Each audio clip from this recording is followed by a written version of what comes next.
நம்ம ஒவ்வொரு சாப்டராக bitcoin, gold and நிஃப்டியோட விலை நகர்வுகள் எப்படியெல்லாம் இருக்க வாய்ப்பு இருக்குது அப்படிங்கிறத தொடர்ந்து பார்த்துட்டே வர்றோம். நம்ம லாஸ்ட்டு சாப்டரில் கூட பார்த்தீங்கன்னா இது இந்த மாதிரி தான் நம்ம வந்து மார்க் பண்ணியிருந்தோம். பிட்காயினோட 1 ஹவர் அதிகபட்சம் இருக்கிற ஹை, அதிகபட்சம் இருக்கிற லோ வந்து நம்ம இந்த மாதிரி மார்க் பண்ணியிருந்தோம். இது 15 மினிட் அண்ட் தென் 5 மினிட்ல வந்து நம்ம 3 பாயிண்ட் வந்து மார்க் பண்ணியிருந்தோம். ஸோ நம்ம லாஸ்ட்டு சாப்டர் வந்து பார்த்தீங்கன்னா 28ஆம் தேதி காலையில் ஒரு 6:30 மணி 7:30 மணி ஸோ அந்த மாதிரி டயத்துக்கு இந்த ஏரியாவில் இருக்கும்போது தான் நம்ம பார்த்தோம். கிளியராக நீங்கள் பழைய வீடியோ பார்த்துருந்தீங்கன்னா நிறைய பேருக்கு தெரிஞ்சிருக்கும். இந்த பேஸ் ஏற்கனவே இருக்கிற இந்த பேஸுக்கு மார்க்கெட் வந்து இந்த இடத்துல வந்து மார்க்கெட் வந்து 3 மணி நேரம் இந்த இடத்துல சஸ்டைன் ஆயிருக்கு. இதோட பாடி விக்கை தாண்டி பிரேக் பண்ணால் மட்டும்தான் மார்க்கெட் வந்து கீழே ஃபர்தராக போகும் அப்படிங்கிறதையும் நம்ம சொல்லியிருந்தோம். அதுபோக ஓவரால் வந்து பார்த்தீங்கன்னா பிட்காயின் வந்து எல்லாத்தோட 50% கீழே தான் இருக்குது. டேயோடது, 4 ஹவரோடது, 1 ஹவரோடது இந்த மாதிரி எல்லாத்தோட 50% கீழே இருக்கும்போதும் ஃபர்தராக பிட்காயின் வந்து பார்த்தீங்கன்னா டவுன் ட்ரெண்டில் தான் இருக்குது அப்படிங்கிறதையும் நம்ம வந்து கிளியராக வந்து அந்த வீடியோலையும் சொல்லியிருந்தோம். ஸோ அதற்கு முன்னாடி உள்ள நாளோட வீடியோலையும் கிளியராக மார்க்கெட் இந்த இடத்துல இருக்கும்போதும் ஏன் என்னது 27ஆம் தேதி இந்த இடம் 6:30 7:30 மணிக்கு இந்த இடத்துல இருக்கும்போதும் நல்ல அக்ரெசிவாக பிட்காயின் கீழே தான் வர்றதுக்கு வாய்ப்பு இருக்குது அப்படிங்கிறத கிளியராக சொல்லியிருந்தோம்.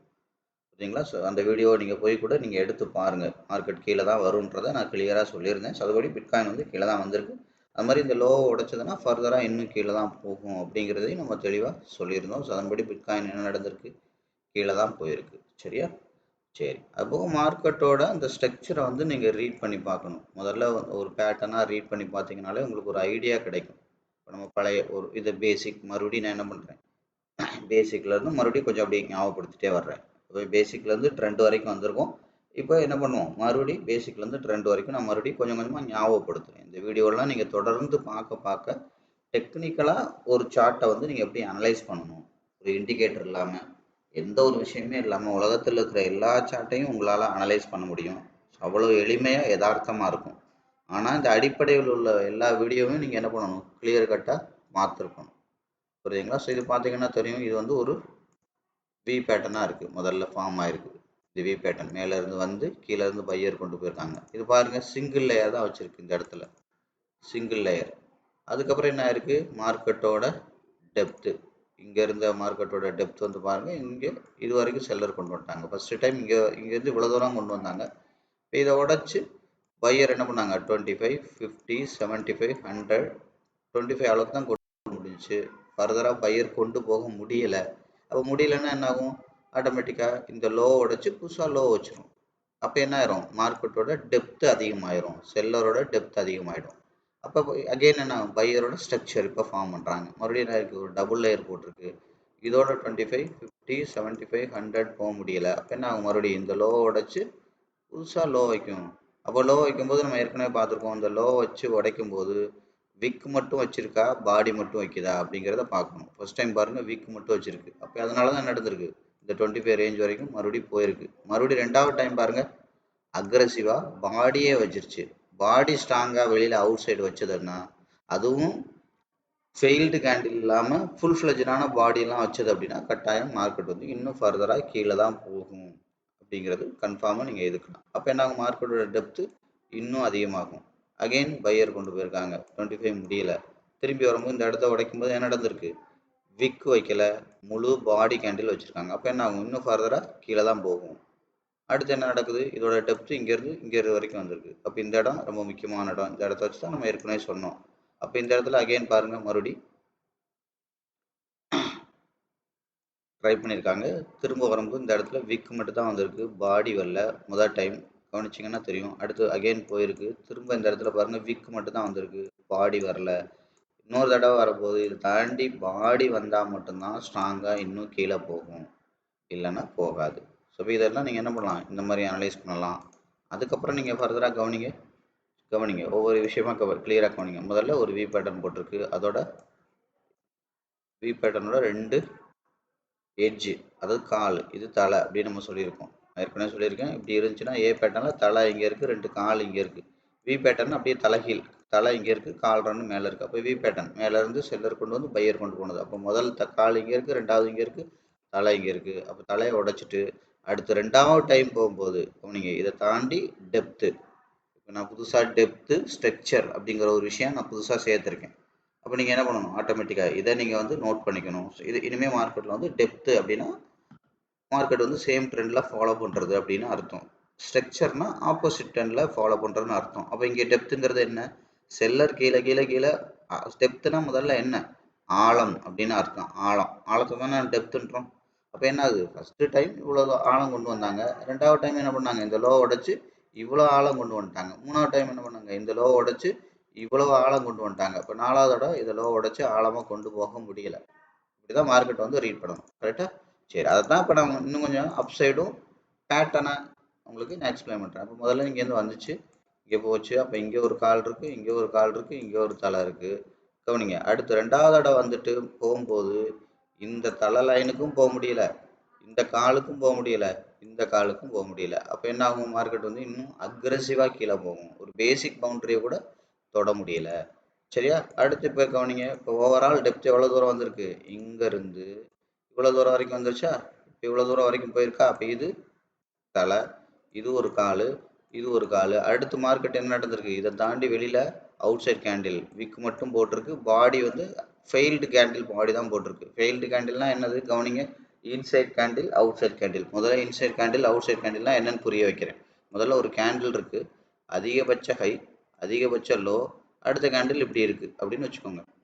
அப்போ இந்த ஹைக்குள்ளேயும் லோக்குள்ளேயும் தான் இதோட இந்த கேண்டில் டச் பண்ணி ஓப்பன் ஆயிருக்கு. இதுக்கு பேர் இன்சைட் கேண்டில்.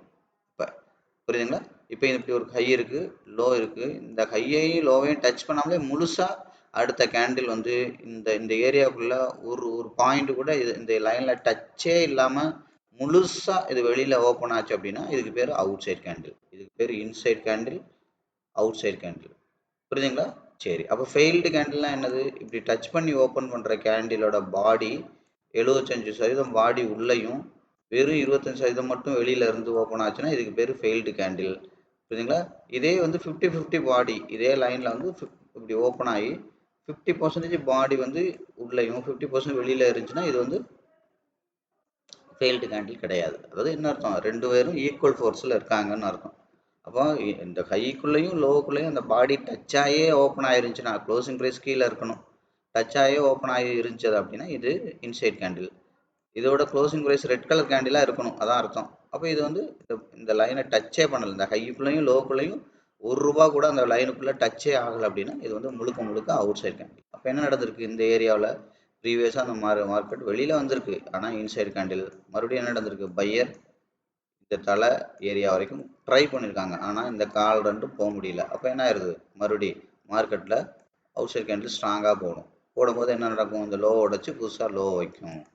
அப்போ என்ன ஆகும், மறுபடியும் டெப்த் அதிகமாகும். டெப்த்னா என்னது, ஆழம்.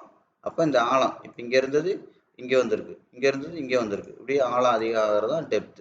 புரியுதுங்களா? ஸோ அப்போ என்ன ஆகும், மறுபடியும் இங்கே வந்திருக்கு, மறுபடியும் இங்கே ட்ரை பண்ணியிருக்காங்க. அப்போ ஏற்கனவே இதில் என்ன இருக்குது, தலை இங்கே இருக்குது, ஸோ அதுக்கப்புறம் இங்கே ஒரு கால் இருக்குது, பேசி இங்கே ஒரு கால் இருக்குது. அடுத்த தடவை என்ன பண்ணியிருக்காங்க, இங்கேயும் போக முடியல, இங்கேயும் போக முடியல, இங்கேயும் போக முடியல. அப்போ என்ன ஆகும், மார்க்கெட் இதை உடச்சி புதுசாக டெப்த் வைக்கும். அப்போ ஓவரால் டெப்த் இங்கே இருக்குது. அப்போ என்ன இருக்குது மொத்தத்தில், இப்போ கடைசி வரைக்கும் இங்கே இருந்த ப்ரீவியஸ் இங்கே இருக்குது, இங்கே இருக்குது. ஸோ அப்போ என்ன நடந்திருக்கு பாருங்கள், இங்கே வரைக்கும் இங்கே இருந்த கால் கொஞ்சம் இங்கே மூவ் ஆகிருக்கு, இங்கே மூவ் ஆகிருக்கு, இங்கே மூவ் ஆகிருக்கு, இருந்தாலும் என்ன பண்ண முடியல. புரியுதுங்களா? ஸோ அப்போ இது வந்து ஓவரால் தலை. ஸோ இது ரெண்டும் கால், அல்டிமேட்டாக கால் இங்கே இருக்குது. சரியா? இது ரெண்டாவது விதமாக பார்க்கணும். அடுத்து வந்து பார்த்தீங்க அப்படின்னா அப்போ இதுக்கு தகுந்த மாதிரி அந்த அந்த 3 பாயிண்ட்டும் எந்தெந்த இடத்துல இருக்குது, அடுத்து பையரோட இன்வால்மெண்ட்டு எப்படி இருக்குது, அதாவது டெப்த்து எப்படி இருக்கும், அதுக்கு தகுந்த மாதிரி ஸ்ட்ரக்சர் ஃபார்ம் ஆகுதா, டெப்த்து தகுந்த மாதிரி ஸ்ட்ரக்சர் ஃபார்ம் ஆகுதா அப்படிங்கிறத பார்க்கணும். அடுத்து மூணாவது விஷயம் என்ன பார்க்கலாம், ஃபார் எக்ஸாம்பிள் இந்த ஹை இருக்குது, இந்த லோ இருக்குது, முதல்ல தலை இருக்குது அப்படின்னு வச்சுக்கோங்க, ஒவ்வொரு விஷயமா வாங்க. அப்போ இருக்குன்னா இதோட 50% போயிருக்கா, போகலை, அப்போ இது ஃபெயில்டு பேட்டர்ன். அடுத்து 50% போயிருக்கா, போக முடியல, அகைன் 50% லைன் போக முடிஞ்சிருக்கா, அகைன் போகலை, அகைன் போகலை, இப்போ வரைக்கும் போகலை. அப்போ இப்போ வரைக்கும் என்ன ஆகுது, மார்க்கெட் வந்து ஃபெயில்டு பேட்டர்னாகவே மெயின்டைன் ஆகுது. அப்போ முழுக்க முழுக்க மார்க்கெட் வந்து செல்லரோட கண்ட்ரோலில் இருந்துட்டு இருக்கு அப்படின்னு அர்த்தம். சரியா? ஓகே, இது வந்து ஓகே.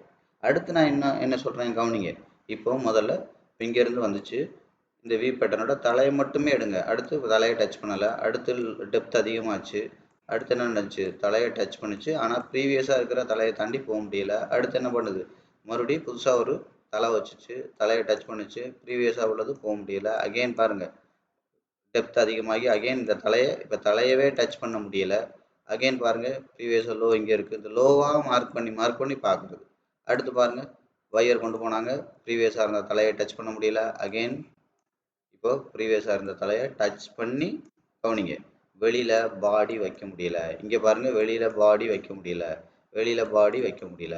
இப்போ இதுவும் என்ன காட்டுது, ஓவரால் மார்க்கெட் வந்து செல்லரோட கண்ட்ரோலில் தான் இருக்குது அப்படிங்கிறத கிளியராக காட்டுது. அதனால தான் நான் சொன்னேன் இந்த இடத்துல, புரியுதுங்களா? இந்த இடத்துல நான் அன்றைக்கே மார்க் பண்ணியிருந்தேன், அதிகபட்சம் போனால் இந்த இடத்தெல்லாம் தாண்டி போனால் மட்டும்தான் போக முடியும். அப்போ இந்த மாதிரி அது போக என்ன நடக்கணும், கேண்டில் அப்போ 3 மணி நேரம் இங்கே சஸ்டைன் ஆயிருக்கு. ஆனால் என்ன பண்ணக்கூடாது, இந்த லோ உடச்சி கீழே இருக்கிற அந்த பாடி விக்கை உடச்சி மறுபடியும் என்ன பண்ணக்கூடாது, கீழே அவுட் சைட் கேண்டில் வைக்கக்கூடாது, விக்கு வைக்கலாம் அப்படின்னு நான் சொல்லியிருக்கேன். அடிக்கடி சொல்லுவேன், நீங்கள் கவனிச்சிங்கன்னா தெரியும். இங்கே பாருங்கள், விக்கு வைக்கலாம், கீழே இருக்கிற விக்கு பையருக்கு சொந்தம், விக்கு வைக்கலாம். பாடி வச்சதுன்னா அக்ரெசிவாக மார்க்கெட் செல்லரோட கண்ட்ரோலில் வந்துடும். செல்லர் கான்ஃபிடென்ட் ஆயிடுவாங்க. ஓ, ஏற்கனவே நம்ம கொண்டு வந்த தாண்டி இழுத்துட்டோண்டா, வேகமாக இழுங்க அப்படின்னு சொல்லி செல்லர் கான்ஃபிடென்ட் ஆயிடுவாங்க, பையர் வீக் ஆயிடுவாங்க. ஸோ அதிலெல்லாம் நீங்கள் என்ன பண்ணணும், கவனமாக இருக்கணும். அப்போ இந்த மாதிரி என்ன பண்ணக்கூடாது, கேண்டில் அனாலிசிஸில் ஒரு கேண்டிலை தாண்டி அதோட ஏற்கனவே கீழே என்ன பாடி வீக் இருக்கோ, நான் கேண்டில் அனாலிசிஸ் தெளிவாக சொல்கிறேன், கவனிங்க. ஒரு கேண்டில் இருக்குது, இதோட பாடி இந்த அளவுக்கு இருக்குது, இதோட விக்கு இந்த அளவுக்கு இருக்குது, திரும்ப அது அப்போ இந்த பாடி இங்கே இருக்குது, விக்கு இங்கே இருக்குது. அப்போ அடுத்த கேண்டில் இப்படி ஃபார்ம் ஆயிடுச்சு. எவ்வளோ நேரம் ஆனாலும் இந்த ஏரியாவுக்குள்ளே பாடி வரலாம். இந்த 2 லைனுக்கு ஏற்கனவே உள்ள பாடி விக்கு பாடி வரலாம். அது மாதிரி இந்த ஏரியாவை தாண்டி விக்கு வரலாம். புரியுதுங்களா? இது ரெண்டும் இன்னும் மார்க்கெட் பையர்கிட்ட தான் கண்ட்ரோலாக இருக்குது அப்படிங்கிறத கேண்டில் அனாலிசிஸில். ஆனால் என்னைக்கு ஏற்கனவே இருந்த பாடி விக்கை தாண்டி பாடி வெளியில் வைக்குதோ, அதுவும் அக்ரெசிவாக அவுட் சைட் பாடி வச்சதுன்னா கட்டாயம் மார்க்கெட் என்ன நடக்கும், இன்னும் ஃபர்தராக கீழே தான் போகிறதுக்கான ப்ராபபிலிட்டி இருக்குது. அப்போ திரும்பி வரும்போது என்ன பண்ணக்கூடாது, அப்போ அடுத்த கேண்டிலை ஃபாலோ பண்ணுங்கள். அடுத்த கேண்டிலோட விக்கு இப்படி இருக்கும், பாடி இவ்வளோ தூரம் இருக்கலாம், மேபி இப்படி இருக்கும், விக்கு இங்கே இருக்கும். இப்போ பவுண்ட்ரி இங்கே வந்துடுது, அது ஏற்கனவே இருக்கிற பவுண்ட்ரி எடுத்துக்கோங்க. இப்போ 2 பவுண்ட்ரி நமக்கு கிடச்சிருக்கு. இந்த 2 பவுண்ட்ரி தாண்டி வெளியில் அவுட் சைடு கேண்டில் வச்சா மட்டும்தான் இன்னும் ஃபர்தராக மேலே போக முடியும், இல்லைன்னா கீழே வந்துடும். அதே தான் இப்போ நான் உங்களுக்கு என்ன சொன்னேன், பேட்டர்னுக்கு சொன்னேன். வி பேட்டர்னோட தலையை உடச்சி போகுதா, இல்லை உடச்சி கீழே வருதா. ஏற்கனவே இருந்த 2 தலையை கம்பேர் பண்ணும்போது நமக்கு என்ன ஒரே ஒரு தலையை எடுத்துட்டோம்னா நமக்கு என்ன கிடைக்கும், ஒரு ப்ரைஸ் தான் கிடைக்கும். கவனிங்க, இது ஒன்றே ஒன்று எடுத்திங்கன்னா ஒரு ப்ரைஸ் கிடைக்கும். இப்போ 2 எடுத்திங்கன்னா ஒரு பவுண்ட்ரி கிடைக்கிது. அப்போ இந்த பவுண்ட்ரிக்குள்ளே பாருங்கள், இப்போ கிளியராக தெரியுதா, மார்க்கெட்டு விக்கு மட்டும்தான் வச்சுருக்கு, பாடி வரைக்கும் வைக்கலாம். இதை தாண்டி வெளியில் அவுட் சைட் வச்சா தான் மேலே போக முடியும். அப்போ இதில் விக்கு தான் வச்சுருக்கு. அப்போ என்ன நடக்கும், இன்னும் அக்ரெசிவாக கீழே தான் வரும். வந்திருக்கா? இது எங்கே தெரியும், இங்கேயே தெரியும். அப்போ கீழே வரும்போது என்ன பண்ணக்கூடாது, இப்போ அதே மாதிரி கீழே அடுத்த தலை இங்கே இருக்குது, பாடி இங்கே இருக்குது. இதை தாண்டி வெளியில் இதுக்குள்ளே பாடி வரலாம், இதை தாண்டி விக்கு வரலாம். ஆனால் இதை தாண்டி பாடியே வந்துருச்சுன்னா இன்னும் கீழே போகும். இவ்வளோதான். அப்போ அடுத்து என்ன நடக்குது பாருங்கள், அடுத்து இதோட பாடி விக்கு எங்கே இருக்குது, கீழே இங்கே இருக்குது. மறுபடியும் போகிற மார்க்கெட்டு இதுக்குள்ளே கொண்டு போகலாம். இதை தாண்டி மேலே பாடி வச்சா மட்டும்தான் மேலே போக முடியும். அப்படின்னா இன்னும் கீழே தான் வரும். அகெயின் ஃபர்தராக பாருங்கள், இன்றைக்கு வரைக்குமே இந்த ஏரியாவுக்குள்ளே பாடி வரல, விக்கு மட்டும்தான் வந்திருக்கு. பாடி வந்தால் கூட ஒரு 50% செல்லரோட கண்ட்ரோலில் இருக்காங்கன்னு அர்த்தம். ஆனால் விக்கு மட்டும்தான் வந்திருக்கு. அப்படின்னா 75% மார்க்கெட் பையரோட கண்ட்ரோலுக்கு வந்துருச்சு. 1 2 3 4 5 6 கிட்டத்தட்ட 7 டைம் இந்த ஏரியாவுக்குள்ளே விக்கு தான் வந்திருக்கு. பையர் வந்து ஸ்ட்ராங்காக மார்க்கெட்டை வந்து கையில் எடுத்துட்டாங்கன்னு அர்த்தம். புரியுதுங்களா? இப்படி ஒவ்வொரு இடத்துலையும் நீங்கள் என்ன பண்ணலாம், சார்ட்டு உங்களோட பேசும்.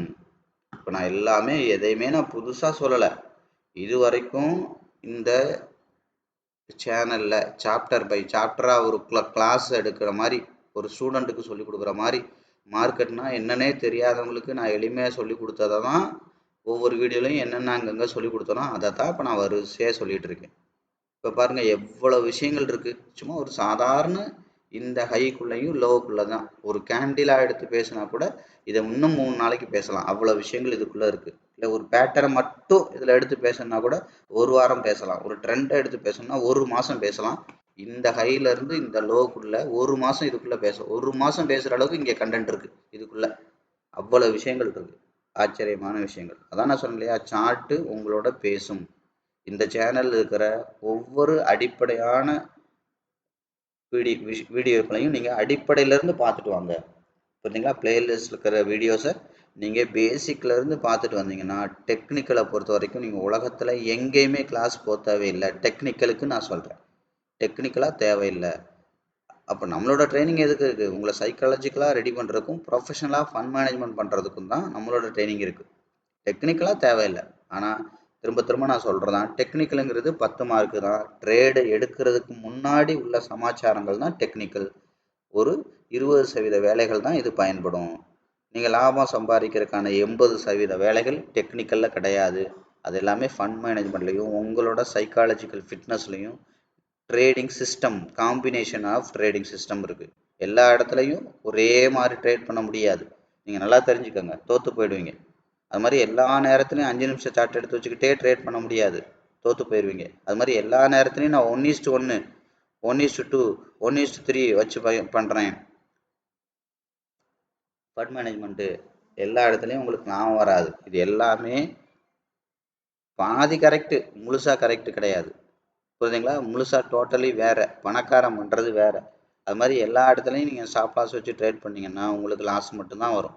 அது மாதிரி நிறைய விஷயங்கள் இருக்குது. பணக்காரன் என்ன பண்ணுறானோ அதுக்கு தகுந்த மாதிரி பண்ணணும். பணக்காரன் சொல்கிறத செய்யக்கூடாது. பணக்காரன் செய்கிறத பார்த்து நீங்கள் செஞ்சால் மட்டும்தான் பணம் சம்பாதிக்க முடியும். இதுதான் உண்மை. இதை நீங்கள் நம்பலாம், நம்பாமலும் போகலாம். ஏன்னா உங்களை நம்ப வைக்கிறது என் வேலை கிடையாது. என் வேலை சொல்கிறது மட்டும்தான். என்னோட அனுபவத்தை 25 வருஷம் அனுபவங்கிறத விட நான் உண்மையை சொல்கிறேன். இதுதான் மார்க்கெட்டில் நடக்கும். இப்படி பண்ணாதான் ஜெயிக்க முடியும். இதை நான் வெறுமனே ஜெயிக்க மட்டும் சொல்லலை. இந்த பேட்சோட ஸ்டூடெண்ட்டு கூட அவங்களோட டெமோ அக்கௌண்ட்டில் ப்ராஃபிட் எடுத்துகிட்டு தான் இருக்காங்க இன்னும். அண்ட் தென் ஒரிஜினல் அக்கௌண்ட்டுக்கு போயிட்டுருக்கு. ஐ மீன் இன்னும் ஒரு வாரத்துக்குள்ளே மோஸ்ட்லி போயிடுவாங்க இந்த பேட்சோட ஸ்டூடெண்ட். பழைய பேட்சோட கதையெல்லாம் வேறு. ஸோ அவங்க வந்து எத்தனையோ மடங்கு அவங்களோட ஃபண்டெல்லாம் க்ரோ பண்ணியிருக்காங்க. ஸோ அது வேறு விஷயம். அதனால் நான் என்ன சொல்கிறேன்னா, நான் சொல்கிறதெல்லாம் நீங்கள் நம்பளாமல் போகலாம். ஆனால் நீங்கள் எங்கே போய் கையை சுட்டுக்கிட்டு வந்தாலும் நான் சொல்கிறது தான் நடக்கும். நான் சொல்கிற மாதிரி தான் என்ன ஆகும். இப்படி தான் மார்க்கெட்டோட ஸ்ட்ரக்சரும் டெப்த் இருக்கும். இப்படி தான் மார்க்கெட்டில் பெரிய பணக்காரன் வருவான். இந்த மாதிரி ஜோனில் தான் ப்ரைஸ் ஆஃப் அட்ராக்ஷன் மார்க்கெட்டுக்குள்ளே வரும். இதை நீங்கள் ஃபாலோ பண்ணி இதுக்கு தகுந்த மாதிரி ஃபண்ட் மேனேஜ் பண்ணி இதுக்கு உண்டான ட்ரேடிங் சிஸ்டம் அப்ளை பண்ணி மல்டிபிள் ட்ரேடிங் சிஸ்டம்ஸ் நீங்கள் அப்ளை பண்ணி அதுக்கு தகுந்த மாதிரி அந்த ஃபிட்னஸும் ஸ்ட்ரக்சரும் இந்த டெப்த்தையும் நீங்கள் ரீட் பண்ணி ஃபாலோ பண்ணால் மட்டும்தான் நீங்கள் ப்ராஃபிட் எடுக்க முடியும். இதை வந்து ஒரு தொழிலாக பண்ண முடியும். இதை கிளியராக நீங்கள் அண்டர்ஸ்டாண்ட் பண்ணிக்கோங்க. சரியா? ஓகே. அப்போ என்ன நடந்திருக்கு? இந்த ஏரியாவில் உள்ள எல்லாமே நம்ம பார்த்தோம். ஸோ அப்போ இன்றைக்கி என்ன பண்ணலாம்? அப்போ மார்க்கெட்டை வந்து அடுத்து என்ன நடக்க வாய்ப்பு இருக்குது அப்படிங்கிறத நம்ம கிளியராக பார்க்கலாம். அப்போ சார்ட்டை ரீசெட் பண்ணியாச்சு. கண்ணுக்கு தெரிஞ்சு என்ன ஹை இருக்கோ அந்த ஹையிலேருந்து அந்த லோ வரைக்கும் உள்ளதை நம்ம கனெக்ட் பண்ணுறோம்.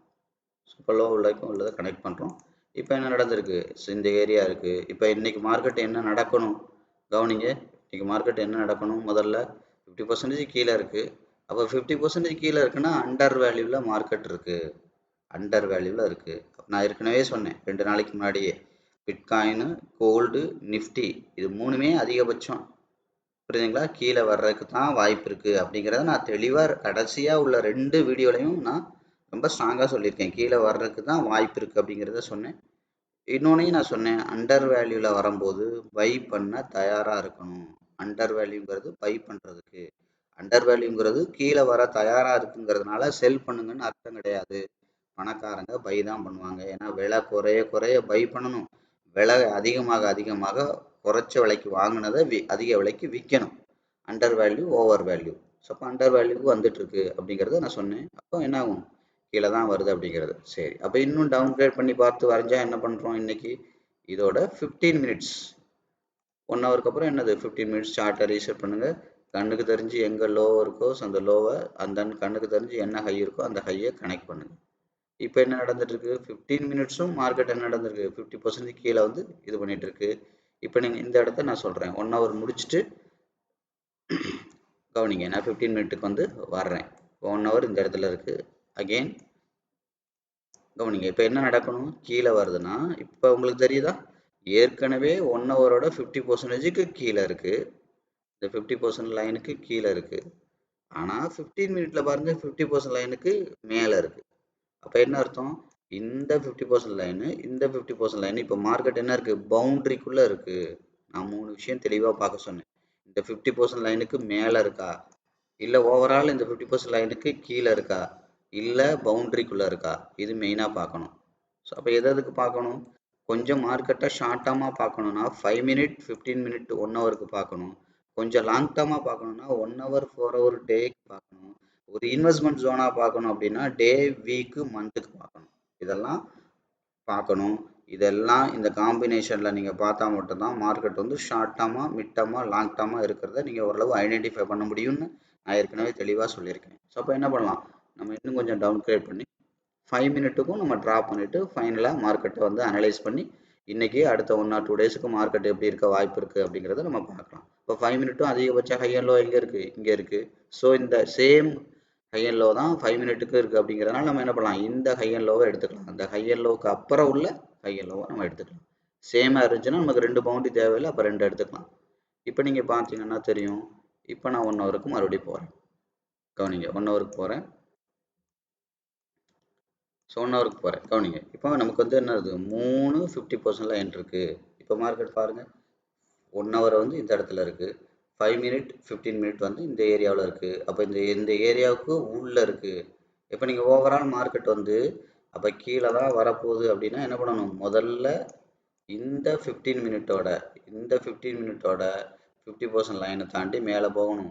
5 மினிட்டோட 50% தாண்டி மேலே போகணும். அப்போ இது ரெண்டும் சேர்த்தோன்னா ஒரு பவுண்ட்ரி கிடைக்குது. இந்த பவுண்ட்ரியை உடைச்சி முதல்ல மேலே போகணும். சரியா, ஒன்று. சரி, அப்போ இதே இன்னும் கொஞ்சம் நம்ம சுருக்கி பார்க்கலாம் அப்படின்னா நம்ம என்ன பண்ணலாம், நம்ம பர்சனலாக கேண்டில் பார்ப்போம். அப்போ கீழே இருக்கிற பாடி, அதிகபட்ச பாடி இங்கே இருக்குது, அதிகபட்ச விக்கு இங்கே இருக்குது, மேலே இருக்கிற அதிகபட்ச பாடி இங்கே இருக்குது, அதிகபட்ச விக்கு இருக்குது. மார்க்கெட் என்ன ஆயிடுச்சு, சுருங்கிருச்சு. ரொம்ப கவனமாக பார்க்கணும். பிட்காயின் பயங்கரமாக சுருங்குது, புரியுதுங்களா, சுருங்குது. அப்போ என்ன ஆகும், இந்த பாடி விக்குக்குள்ள இந்த 2 ப்ளூ கலர் லைன் இருக்குது பார்த்தீங்களா, இதுக்குள்ள பாடி வரலாம், இதை தாண்டி விக்கு கூட வரலாம். ஆனால் இதை தாண்டி பாடி வந்துச்சு அப்படின்னா அல்டிமேட்டாக பாடி விக்கு எங்கே இருக்குது, இங்கே இருக்குது. அல்டிமேட்டாக விக்கு எங்கே இருக்குது, இந்த ஏரியாவில் இருக்குது. அப்போ என்ன நடக்கும், பாடி இதுக்குள்ளே வந்துடும். இதை உடச்சி அவுட் சைட் பாடி வச்சதுன்னா இந்த பேசிக்கே மார்க்கெட் வந்துடும். இது ஒரே கண்டில் வந்தாலும் ஆச்சரியப்படுறதுக்கு இல்லை, ஏன்னா மார்க்கெட் வந்து சுருங்குது. அப்போ அதே மாதிரி மேலே என்ன பண்ணலாம், மேலே இருக்கிற இந்த பாடி விக்குக்குள்ள என்ன பண்ணலாம், மார்க்கெட் வந்து பார்த்தீங்க அப்படின்னா கவனிங்க, இதுக்குள்ள பாடி வரலாம், இதை தாண்டி விக்கு கூட போகலாம். ஆனால் இதை தாண்டி பாடி போச்சுன்னா இப்போ இதுக்கு மேலே பாடி எங்கே இருக்குது, பாடி இங்கே இருக்குது, விக்கு இங்கே இருக்குது. இந்த ஏரியாவுக்குள்ள மார்க்கெட் வந்துடலாம், புரியுங்களா. அதுக்கப்புறம் இதை விட்டிங்கன்னா என்ன நடக்கும், மார்க்கெட்டில் வந்து 1 ஹவரோட 50% இங்கே இருக்குது. அப்போ இந்த 1 ஹவரோட 50% நோக்கி இப்போ மார்க்கெட் என்ன பண்ணிட்டு இருக்கு, கரண்ட்டாக 1 ஹவரோட 50% நோக்கி ட்ராவல் பண்ணிட்டு இருக்கு. அப்போ ட்ராவல் பண்ணும்போது என்ன பண்ணக்கூடாது, இப்போ மேலே போகிற மார்க்கெட்டு இந்த 2 ப்ளூ கலர் லைனை தாண்டி கீழே வரக்கூடாது. ஃபர்தராக வந்துச்சுன்னா இந்த பேஸுக்கே வந்துடும். இல்லைன்னா என்ன நடக்கும், இதை தாண்டி மேலே போச்சு அப்படின்னா மார்க்கெட் பிளாஸ்ட் ஆகி இந்த இடத்துக்கே வந்துடும். அதிகபட்சம் இங்கே வர்றதுக்கு தான் வாய்ப்பு இருக்குது. அப்போ இந்த ஏ பேட்டர்ன்லாம் இந்த கவனிங்க, வருது இங்கே போய் திரும்ப இங்கே வந்திருக்கு, தலையை உடைச்சி தலை வச்சிருச்சு. இப்போ 3வது தடவை தலையை உடைச்சி தலை வச்சிருச்சு.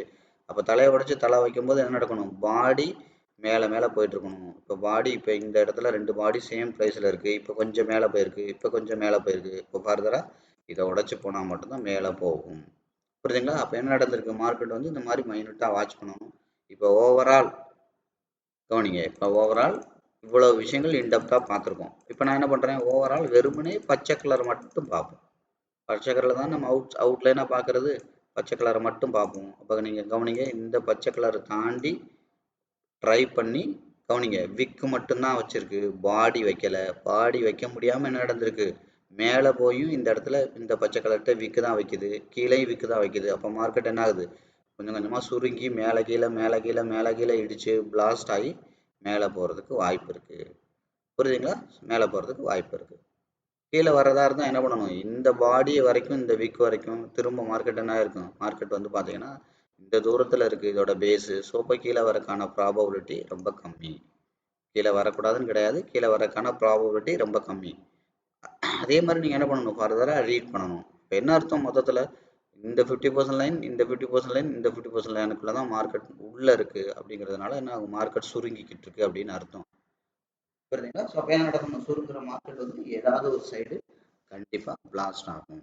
அப்போ பிட்காயினை பொறுத்த வரைக்கும் இந்த லெவலை உடச்சி மேலே போனால் மட்டும்தான் மேலே போகும். இல்லை இந்த பேஸ் இங்கே இருக்குல்ல, அந்த பேஸை உடச்சி கீழே வந்துருச்சுன்னா ஃபர்தராக இந்த பேஸுக்கே மறுபடியும் வந்துட்டு மார்க்கெட் வந்து இன்னும் ஸ்ட்ராங்காக அக்குமுலேட் ஆகி மேலே போகிறதுக்கு வாய்ப்பு இருக்குது. ஆனால் அதுக்கான விஷயங்கள் ஏற்கனவே மார்க்கெட்டில் கிளியராக நடந்துருச்சு. ஸோ அப்போ இன்னும் ஃபர்தராக வந்து மேலே தான் போகுது. அப்போ இந்த 50% லைன் எங்கே இருக்குது? இந்த இப்போ என்ன பண்ணக்கூடாது? கரண்ட்டாக இந்த 50% லைனில் மார்க்கெட் இருக்குது. இப்போ ஃபர்தராக இந்த 50% லைனை தாண்டி கீழே வரக்கூடாது. இந்த ஏரியா டு இந்த ஏரியாவுக்குள்ளே பாடி கொண்டு வரலாம். மறுபடி இதை தாண்டி பாடி கொண்டு வந்தால் மட்டும்தான் இன்னைக்கு ஃபர்தராக மார்க்கெட் கீழே போக முடியும். அப்படி இல்லைன்னா இன்னைக்கு பிட்காயினோட மார்க்கெட் வந்து மேலே தான் இருக்கிறதுக்கு வாய்ப்பு இருக்குது. சரியா? ஓகே. அடுத்து என்ன பண்ணலாம்? நம்ம வந்து கோல்டு பார்க்கலாம். கோல்டும் நம்ம லாஸ்ட்டாக என்ன பார்த்தோம்? கவனிங்க, நம்ம லாஸ்ட்டாக இந்த இடத்துல தான் ட்ராப் பண்ணோம். 28ஆம் தேதி இந்த இடத்துல ட்ராப் பண்ணோம். இப்போ இதுக்கு முன்னாடி இருந்த அதிகபட்ச ஹையர் லோவை ட்ராப் பண்ணோம். ட்ராப் பண்ணும்போது என்ன நடந்துச்சு? நான் சொன்னேன் 28ஆம் தேதி மார்க்கெட் வந்து இந்த இடத்துல வந்துட்டு வர முடியாமல் திரும்புது. அப்போ பாடி எங்கே இருக்குது? இங்கே இருக்குது. லாஸ்ட்டாக உள்ள வீக் எங்கே இருக்குது? இங்கே இருக்குது. மேலே என்ன நடந்துச்சு? மேலே பாருங்கள், லாஸ்ட்டாக இந்த இடத்துல வீக்கு மட்டும்தான் வைக்க முடிஞ்சிச்சு. ஃபர்தராக பாடி வைக்க முடியலை. தெரியுதா? இந்த ஏரியாவில் இங்கே ஒரு விக் வச்சிருக்கு, இங்கே ஒரு விக் வச்சிருக்கு. பாடி ப்ரொசீட் பண்ண முடியல. அப்போ என்ன ஆகும்? கீழே தான் வர்றதுக்கு வாய்ப்பு இருக்குது அப்படிங்கிறத நான் லாஸ்ட் சாப்டர்லேயே சொல்லிட்டேன். நீங்கள் எடுத்து பார்த்தீங்கன்னா தெரியும். 28ஆம் தேதி காலையில் ஒரு 6:30 மணிக்கு தான் இந்த வீடியோ நான் ரெடி பண்ணேன். ஸோ அப்போ மார்க்கெட்டில் தான் உங்களுக்கு அனலைஸ் பண்ணி சொன்னேன், கீழே தான் வர்றதுக்கு வாய்ப்பு இருக்குது அப்படின்னு நான் சொன்னேன். அப்போ கீழே வரும்போது எது வரைக்கும் வரலாம்? இந்த பாடி இந்த வீக்குக்குள்ளே வரலாம். இதை தாண்டி வெளியில் அவுட் சைட் கீழே வச்சது அப்படின்னா மார்க்கெட் வந்து ஃபர்தராக கீழே போகிறதுக்கு வாய்ப்பு இருக்குது. அப்போ இந்த இடத்துல போயிட்டு கேண்டில் அனாலிசிஸ் மறுபடியும் பண்ணணும். அதையும் சொன்னேன். அதுக்கப்புறம் மார்க்கெட் வந்து அண்டர் வேல்யூக்கு வந்திருக்கு. ஓவரால் 50% லைன் இங்கே இருக்குது. ஸோ அப்போ அண்டர் வேல்யூவில் வரும்போது என்ன நடக்கலாம்? மார்க்கெட்டில் நீங்கள் பை பண்ணுறதுக்கு ட்ரை பண்ணலாம் அப்படின்னு நான் சொன்னேன். கேண்டில் அனாலிசிஸ்லாம் பண்ணிவிட்டு பை பண்ணுறதுக்கு ட்ரை பண்ணலாம் அப்படிங்கிறத நான் சொன்னேன். இப்போ அதே மாதிரி இப்போ நீங்கள் நார்மலாக கவனிங்க, பேட்டர்னை கவனிங்க. வி பேட்டர்ன் ஏற்கனவே இருக்கிற தலையை உடைக்க முடியல. ஹையஸ்ட் ஹையை உடைக்க முடியல. மறுபடியும் வி பேட்டர்ன். ப்ரீவியஸாக இருந்தால் உடைக்க முடியல. மறுபடியும் வி பேட்டர்ன். ப்ரீவியஸாக இருந்தால் தலையை உடைக்க முடியல. அதாவது ஏ பேட்டர்னோட தலையை உடைக்க முடியல. அது மறுபடியும் பாருங்கள், வி பேட்டர்ன். ப்ரீவியஸ் உடைக்க முடியல. மறுபடியும் வி பேட்டர்ன். ப்ரீவியஸ் போக முடியல. இந்த இடம் ப்ரீவியஸ் போக முடியல. மறுபடியும் புரியுதுங்களா? இதை தாண்டி வி பேட்டர்ன் இப்போ என்ன நடந்திருக்கு? ப்ரீவியஸாக போயிருக்கு. அப்போ ஸ்ட்ராங்காக பையரோட கண்ட்ரோலில் வந்துச்சு. அதாவது ஏ பேட்டர்னோட தலையவே உடைச்சிருச்சு அப்படின்னா ஸ்ட்ராங்காக பையரோட கண்ட்ரோலில் வந்துருச்சுன்னு அர்த்தம். அது மாதிரி வி பேட்டர்னோட தலையை உடைச்சு இப்படி கீழே வந்துருச்சுன்னா ஸ்ட்ராங்காக செல்லரோட கண்ட்ரோலில் வந்துருச்சுன்னு அர்த்தம். இதுதான் தலை. ரெண்டு தலையோட அனலைசிஸை பார்க்கணும். ஏயோட தலையை உடைச்சா ஸ்ட்ராங்காக பையரோட கண்ட்ரோலாக வந்துருச்சு. அதைத்தான் இப்போ நான் உங்களுக்கு சொன்னேன். கவனிங்க, ஏ பேட்டர்னோட தலை. ஏன்னா என்னது? இப்போ ஃபார் எக்ஸாம்பிள் லாஸ்ட்டாக ஒரு பேட்டர்ன் ஃபார்ம் ஆயிருக்கு மார்க்கெட்டில். இது ஒரு ஏ பேட்டர்ன் கீழே வந்திருக்கு. தலை இங்கே இருக்குது. மறுபடியும் ஏ தலையை உடைக்க முடியல. மறுபடியும் ஏ தலையை உடைக்க முடியல. தொற்றுருக்கு. உடைக்கிறதுனா என்ன அர்த்தம்? அதை தாண்டி அவுட் சைட் கேண்டில் போடணும். மறுபடியும் ஏ தலையை உடைக்க முடியல. மறுபடியும் ஏ தலையை உடைக்க முடியல. ஏ தலையை உடைக்க முடியல. ஏ பேட்டர்ன் தலையை உடைக்கல. ஏ பேட்டர்ன் இப்போ தான் தலையை உடைச்சிருக்கு இந்த ஏரியாவில். சரி, அப்போ இவ்வளோ தூரம் வரைக்கும் நம்ம வெயிட் பண்ணணுமா? தேவையில்லை. இப்போ அதே ஏ பேட்டர்னோட தலையை எடுத்த மாதிரி பி பேட்டர்னோட தலையை அனலைஸ் பண்ணுங்க. அவ்வளோதான். இதான் பேட்டர்ன் அனாலிசிஸ். சிம்பிள். எல்லாமே நான் உங்களுக்கு சிம்பிளாக தான் சொல்லித்தரேன். இது ரொம்ப பெரிய கஷ்டமான வேலையெல்லாம் ஒன்றும் கிடையாது. இது வி பேட்டர்ன். அடுத்து என்ன நடந்திருக்கு? தலைக்குள்ளே இருந்திருக்கு. அப்போ தலைக்குள்ளே இருக்கும்போது தலைக்குள்ளே இருக்குது. அப்போ என்ன பண்ணணும்?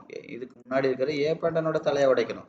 வி பேட்டர்ன் தலைக்குள்ளே வந்துருச்சு. ஆனால் ஏ பேட்டர்னோட தலையை உடைக்க முடியல. இப்போ ஒரு 2 ஸ்டேட்மெண்ட் புரியுதா? வி பேட்டர்னோட தலைக்கு உள்ளே போயிருக்கு. ஏ பேட்டர்னோட தலையை உடைக்கணும். உள்ளே போனால் மார்க்கெட் நியூட்ரல். ரெண்டு பேருக்கும் சொந்தம்னு அர்த்தம். பையரும் செல்லரும் ஸ்ட்ராங்காக இருக்காங்கன்னு அர்த்தம். மார்க்கெட் சுருங்குதுன்னு அர்த்தம். அப்போ ஏதாவது ஒரு பக்கம் வெடிக்க போகுதுன்னு அர்த்தம். அடுத்து கவனிங்க. இந்த மாதிரி ரெண்டையும் அனலைஸ் பண்ணி பார்க்கணும். அடுத்து என்ன இருக்குது? இங்கே இருக்கிற இது வி பேட்டர்ன் இங்கே இருக்குது. புரியுதுங்களா? இப்போ என்ன நடந்திருக்கு? மார்க்கெட் இதை தாண்டி கீழே வரும்போது இப்போ கவனிங்க. வி பேட்டர்னுக்குள்ளே வந்திருக்கு இந்த பச்சை கலர். ஏ பேட்டர்னோட தலையை உடைக்க முடியல. அடுத்து கவனிங்க. இப்போ மறுபடி ஏ பேட்டர்ன் எப்படி இருக்குது? இப்படி வந்திருக்கு. இப்போ மறுபடியும் பாருங்கள், லோ இங்கே இருக்குது. லோ வி பேட்டர்னுக்குள்ளே வந்திருக்கு. ஆனால் ஏ பேட்டர்னோட தலையை உடைக்க முடியல. அகைன் மார்க்கெட் இங்கே வந்துருச்சு. இந்த வி பேட்டர்னுக்கு உள்ளே போயிருக்கு. ஆனால் ஏற்கனவே இருந்த ஏ பேட்டர்னோட தலையை உடைக்க முடியல. தெரியுதா? விக்கு மட்டும்தான் வைக்கிது. பாடி வைக்க முடியல. இப்போ பாருங்கள், அகெயின் இங்கே வந்த மார்க்கெட் திரும்ப வி பேட்டர்னுக்குள்ளே போயிருக்கு. ஆனால் ஏ பேட்டர்னோட தலையை உடைக்க முடியல. அகெயின் திரும்ப பாருங்கள், வி பேட்டர்னுக்குள்ளேயும் போக முடியல. ஏ பேட்டர்னோட தலையும் உடைக்க முடியல. கவனிங்க. அடுத்து இப்போ இங்கே கவனிங்க. வி பேட்டர்னுக்கு உள்ளே இங்கே வந்துருச்சு. இப்போ என்ன பண்ணணும்? ஏ பேட்டர்னோட தலையை உடைக்கணும். இதுதான் விஷயம் மார்க்கெட். அப்போ ஏ பேட்டர்னோட தலையை உடைச்சா ஸ்ட்ராங்காக மேலே போயிடும். புரியுதா? ஸ்ட்ராங்காக மேலே போயிடும். அக்ரெசிவாக போகும். இப்போ அதுக்கான அடையாளம் தான் என்ன? இதுதான் இங்கே. சரி, இப்போ என்ன பண்ணக்கூடாது? இந்த வி பேட்டர்னுக்குள்ள உள்ளே போகும்போது என்ன பண்ணக்கூடாது? இப்போது இந்த வி பேட்டர்னோட தலையை உடைக்கக்கூடாது.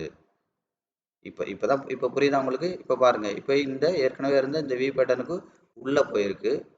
கவனிங்க, இந்த ஏரியாவில் வி பேட்டர்னுக்கு உள்ள போயிருக்கு. அப்போ என்ன பண்ணக்கூடாது, இந்த வி பேட்டர்னோட தலையை உடைக்கக்கூடாது. உடைச்சிருச்சு. மறுபடியும் பாருங்க, இப்போ இதை தாண்டி இந்த வி பேட்டர்னுக்கு உள்ள போயிட்டு இருக்கு. இப்போ என்ன பண்ணக்கூடாது, இந்த வி பேட்டர்னோட தலையை உடைக்கக்கூடாது. உடைச்சிருச்சு. இவ்வளோதான் விஷயம். ஏ பேட்டர்னோட தலையை உடைச்சிருக்கா, வி பேட்டர்னோட தலையை உடைச்சிருக்கா. ஏ பேட்டர்னோட தலைக்கு உள்ள போய் உடைச்சிருச்சு அப்படின்னா மறுபடி வி பேட்டர்னுக்கு உள்ள வரலாம். ஆனால் வி பேட்டர்னோட தலையை உடைக்கக்கூடாது. இப்போ புரியுதா உங்களுக்கு? நீங்கள் பவுண்டரியாக வரையறத விட இந்த தலை காலு இந்த மாதிரி நீங்கள் கற்றுக்கிட்டீங்கன்னா போதும். இவ்வளோதான் விஷயம். சிம்பிள். இதுக்கு இவ்வளோதான் பேட்டர்ன் அனாலிசிஸ். வேற ஒன்றுமே கிடையாது. கேண்டில் அனாலிசிஸ்னால் என்ன? Inside candle, outside candle, failed candle, இந்த 3 விஷயம்தான். அதே மாதிரி பேட்டர்ன் அனாலிசிஸில் என்னது? A pattern, V pattern, A பேட்டர்னோட தலை, ஏ பேட்டர்னோட கால், அவ்வளோதான். இப்போ என்ன பண்ணக்கூடாது, கீழே தான் போகுது அப்படின்னா வி பேட்டர்னோட தலையை உடைச்சதுக்கப்புறம் மறுபடி ஏ பேட்டர்னோட தலையை உடைக்கக்கூடாது. அப்போ ஏ பேட்டர்னோட தலையை உடைக்காம வி பேட்டர்னை உடைச்சா மட்டும்தான் செல்லர் ஸ்ட்ராங்காக இருக்காங்க. நான் ஏற்கனவே சொன்னதான், இப்படி ஒரு ஏ பேட்டர்ன் இருக்கு அப்படின்னா மேலேருந்து கீழேருந்து பையர் கொண்டு போய் திரும்ப செல்லர் கொண்டு வரும்போது இந்த ஏ பேட்டர்னோட தலையை உடைச்சா மறுபடியும் மார்க்கெட் வந்து என்ன ஆகுது, புதுசாக பையரோட கண்ட்ரோலில் வருது.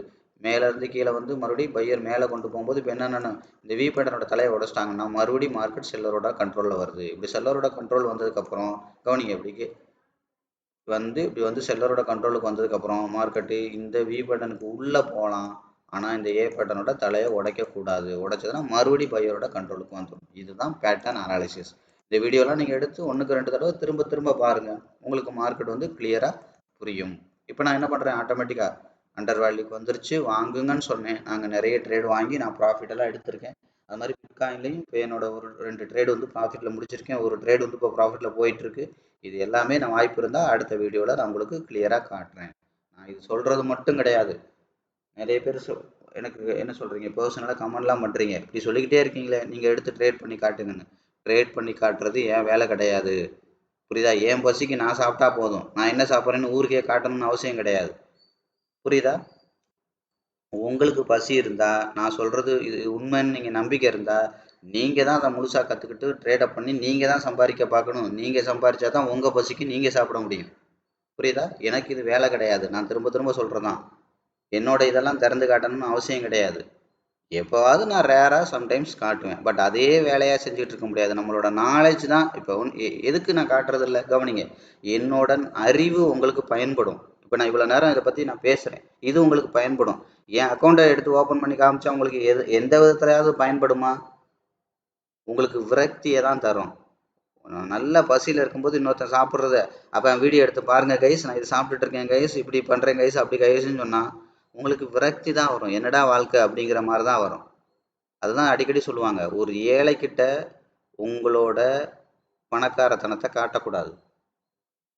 புரியுதா? உங்களோட பணக்காரத்தனத்தை காட்டக்கூடாது ஒரு ஏழைக்கிட்ட. ஆனால் என்ன பண்ணலாம் தெரியுமா, நான் எப்படி பணக்காரன் ஆனேன், எப்படியெல்லாம் பண்ணால் பணக்காரன் ஆகிறதுக்கு வாய்ப்பு இருக்குது, அதை ஒரு ஏழைக்கு கண்டிப்பாக சொல்லி கொடுக்கணும். இது பணக்காரன் மேலே உள்ள ஒரு கடமை. புரியுதா? சொல்லி கொடுக்கணும். ஆனால் பார்த்தியா நான் எப்படி இருக்கேன், பார்த்தியா எப்படி இருக்கேன், நீ பாரு இப்படி இருக்கேன், நான் பாரு எப்படி இருக்கேன்னு அந்த பணக்காரத்தனத்தை காட்டக்கூடாது. ஒரு ஏழைக்கிட்ட நீங்கள் பணக்காரத்தனத்தை காட்டுறீங்க அப்படின்னா நீங்கள் கடவுளையே அவமானப்படுத்துறீங்கன்னு அர்த்தம். உங்களுக்கு பணம் கொடுத்த அந்த கடவுளையே அவமானப்படுத்துறீங்கன்னு அர்த்தம். அதாவது என்ன அர்த்தம், ஒருத்தர் ஏழையாக இருக்கிறதும் ஒருத்தர் பணக்காரனாக இருக்கிறதும் உங்களோட திறமையில கிடையாது. நீங்கள் நல்லா தெரிஞ்சுக்கோங்க, உங்களோட திறமையில கிடையாது. அது கடவுளோட என்னது, ஒரு கிஃப்ட்டு. இன்னைக்கு இருக்குது, நாளைக்கு எப்படி இருக்குன்னு தெரியாது. அப்போ இன்னைக்கு இருக்குன்னா அந்த பணக்காரத்தனத்தை கொண்டே ஏழைக்கிட்ட காட்டாத. முடிஞ்சால் உன்னோட அறிவு அவனுக்கு கொடு. இவ்வளோ இப்படி தான் எல்லா மத நூலும் சொல்லுது, பிரஸ்தாபம் பண்ணாத அப்படின்னு. அதே மாதிரி தான் என்னது, என்னோட அக்கௌண்ட்டை பார்த்துட்டு பார்த்தீங்களா நான் எவ்வளோ ப்ராஃபிட் எடுத்திருக்கேன், பார்த்தீங்களா நான் எவ்வளோ பேலன்ஸ் வச்சுருக்கேன், பார்த்தீங்களா நான் இது பண்ணியிருக்கேன் அப்படின்னு நான் சொல்கிறதுனால உங்களுக்கு நயா பைசாவுக்கு பிரயோஜனம் இல்லை. ஆனால் என்னோட அறிவை நான் ஏதோ ஒரு இடத்துல நான் கொடுத்தேன்னா அது உங்களுக்கு பயன்படும். அதனால தான் எனக்கு இந்த லைவ் இவ்வளோ சொன்ன, நான் லைவாக ட்ரேட் எடுக்க முடியாமல் இல்லை. நான் லைவாக ஏன் இப்போ லைவாக எடுக்கிற ட்ரேடையே நான் ரெக்கார்ட் பண்ணி கூட பாருங்கள், லைவ் ட்ரேடு அப்படின்னு நான் உங்களுக்கு போட்டுடலாம். அதெல்லாம் உங்களுக்கு பயன்படாது. படம் பார்த்துக்கிட்டு நீங்கள் நீச்சல் கற்றுக்க முடியாது, படம் பார்த்து கார் ஓட்ட கற்றுக்க முடியாது. நீங்கள் ஸ்டேரிக்குள்ளே உட்காந்தா மட்டும்தான் அந்த பயமும் அந்த நாலேஜும் உங்களுக்கு இம்ப்ரூவ் ஆகும், பயம் உங்களை விட்டு போகும். அதனால இதில் என்ன நான் விஷயம் ஓப்பனாக சொல்கிறேனோ அதானே உங்களுக்கும் ஓப்பனாக தானே சொல்கிறேன். நீங்கள் எடுத்து பாருங்க. பின்னாடி நான் என்ன வரைஞ்சேனோ அதை நீங்கள் வரைஞ்சிட்டு உட்காருங்க. சொல்கிறபடி மார்க்கெட்டில் நடந்திருக்கா இல்லையான்றதை பாருங்க. அவ்வளோதான் விஷயம். அப்போ நான் அதுபடி சொல்கிறபடி நடந்துச்சுன்னா அப்போ அங்கே ட்ரேட் எடுத்தாலும் நடக்க தானே போகுது. இதுக்கு லைவாக ட்ரேட் பண்ணி காட்டுங்க. லைவாக ட்ரேட் பண்ணி காட்டுங்க. இவருக்கு லைவாக ட்ரேட் எடுத்துட்டு 24 மணி நேரம் அப்படி நான் விளக்கு பிடிச்சிட்டே உட்காந்துருக்கேன். இவர் உட்காந்துட்டு அப்படியே கன்னத்தில் கை வச்சுக்கிட்டு சோம்பேறியாக உட்காந்துருக்கட்டும். ஒரு ஒரு சின்ன நாலேஜ் கிடைச்சதுன்னா அதை நீங்கள் தான் யூட்டிலைஸ் பண்ணி அதை நீங்கள் தான் என்ன பண்ணணும், ஹார்ட் ஒர்க் போட்டு நிறைய ப்ராக்டிஸ் பண்ணி அதை அண்டர்ஸ்டாண்ட் பண்ணிக்கணும். பார்க்க ஒழிய எல்லாத்தையுமே ஒருத்தர் ஓசியிலேயே காட்டிக்கிட்டே இருப்பார் அப்படின்னு பண்ணக்கூடாது. அந்த மாதிரி ஆள் வாழ்க்கையில் தேறி எந்திரிக்கவும் மாட்டான். புரியுதுங்களா? இவனுக்கு எல்லாமே நோகாமல் கிடைக்கணும் அப்படின்னா கிடைக்காது. அதான் சொல்றேன் அடிக்கடி, எவனாவது அவன் காசு செலவு பண்ணி கல்யாணம் பண்ணி வைப்பான், இவர் குடும்பம் நடத்துகிற மாதிரி அது. புரியுதுங்களா? உங்களுக்கான உழைப்பையும் உங்களுக்கான அறிவையும் நீங்கள் தான் தேடி தேடி சம்பாதிக்கணும். நீங்கள் தான் சம்பாதிக்கணும். அடுத்தவன் சம்பாரித்து கொடுக்க மாட்டான். அடுத்தவனோட தட்டில் இருக்கிற சாப்பாடு உங்கள் பசியை போக்காது. அதனால் தெளிவாக தெரிஞ்சுக்கோங்க. சும்மா எனக்கு லைவ் ட்ரேட் பண்ண முடியாமல் இல்லை. இதை தான் என்னோட என்ன சொல்கிறது, எல்லாரும் நாங்கள் ப்ராஃபிட் எடுத்துகிட்டு தான் இருக்கோம். நான் அண்டர் வேல்யூவில் இருக்குன்னு சொன்னேன். அண்டர் வேல்யூவில் ட்ரேட் எடுத்து ப்ராஃபிட் தான் முடிச்சிருக்கோம். இந்த டேட்டை ஞாபகம் வச்சுக்கோங்க. நீங்கள் 29, 30 இன்னைக்கு, அப்போ 26, 27, 28 நான் ட்ரேட் எடுத்திருக்கேனான்றதை என்னைக்காவது காட்டுறேன் நான். ஓகேவா? ஸோ அதனால் இதெல்லாம் என்னால் உட்காந்து பண்ண முடியாது. காலையில் உங்களோட என்னோட நாலேஜை ஷேர் பண்ணுறதுக்கு, அதுவும் ஃப்ரீயாக எந்த அளவுக்கு சொல்ல முடியுமோ அந்த அளவுக்கு மட்டும். இதை உங்களுக்கு ஃபண்ட் மேனேஜ்மெண்ட் சொல்ல முடியாது. ஏன்னா ஃபண்ட் மேனேஜ்மெண்ட் சொன்னேன்னா ட்ரேட் எடுத்து அது நெகட்டிவில் போக போக போக அதை மெக்கானிசம் பண்ணி அப்ளை பண்ணி காமிச்சு ப்ராஃபிட்டாக கொண்டு வர சப்ஜெக்ட்டும் பெரிய சப்ஜெக்ட். என்னால் லைவாக உட்கார முடியாது. ஒன்று, உட்காருங்கிற அவசியமே எனக்கு கிடையாது. இது 2. நான் ஏன் உட்காரணும்? யோசிங்க. நான் எதுக்கு உட்காரணும்? உட்காரணுங்கிற அவசியமும் கிடையாது. நான் என்னெல்லாம் பண்ணிட்டு இருக்கேங்கிறத எல்லாத்தையுமே உங்களுக்கு காட்டினா மட்டும் கிடைக்க போதா? காட்டுனா நீங்கள் பணம் சம்பாதிக்க முடியாது. அதை கற்றுக்கிட்டா மட்டும்தான் சம்பாதிக்க முடியும். அதை தெளிவாக தெரிஞ்சுக்கோங்க. கற்றுக்கணும். அதுக்கு உண்டான அந்த அந்த அந்த இடத்துக்கு உண்டான இதிலிருந்து அந்த ஒரு என்ன சொல்கிறது, அதை வேல்யூ பண்ணி கற்றுக்கிட்டா மட்டும்தான் அது உங்களுக்கு கிடைக்கும். இல்லைன்னா அது கிடைக்காது. ஸோ அப்போ என்ன நடந்திருக்கு? இப்போ நம்ம ஃபர்தராக கவனிங்க.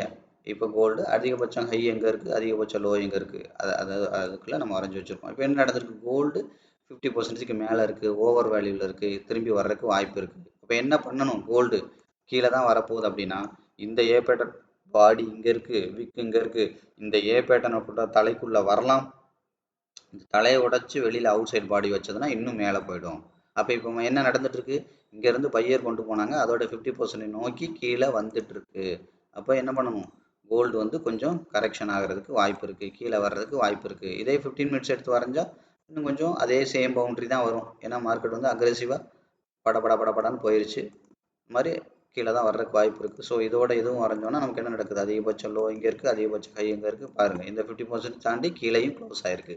அப்போ நீங்கள் இதுவாகவே எடுத்தீங்கனாலும் உங்களுக்கு க்ளீனாக தெரியும்.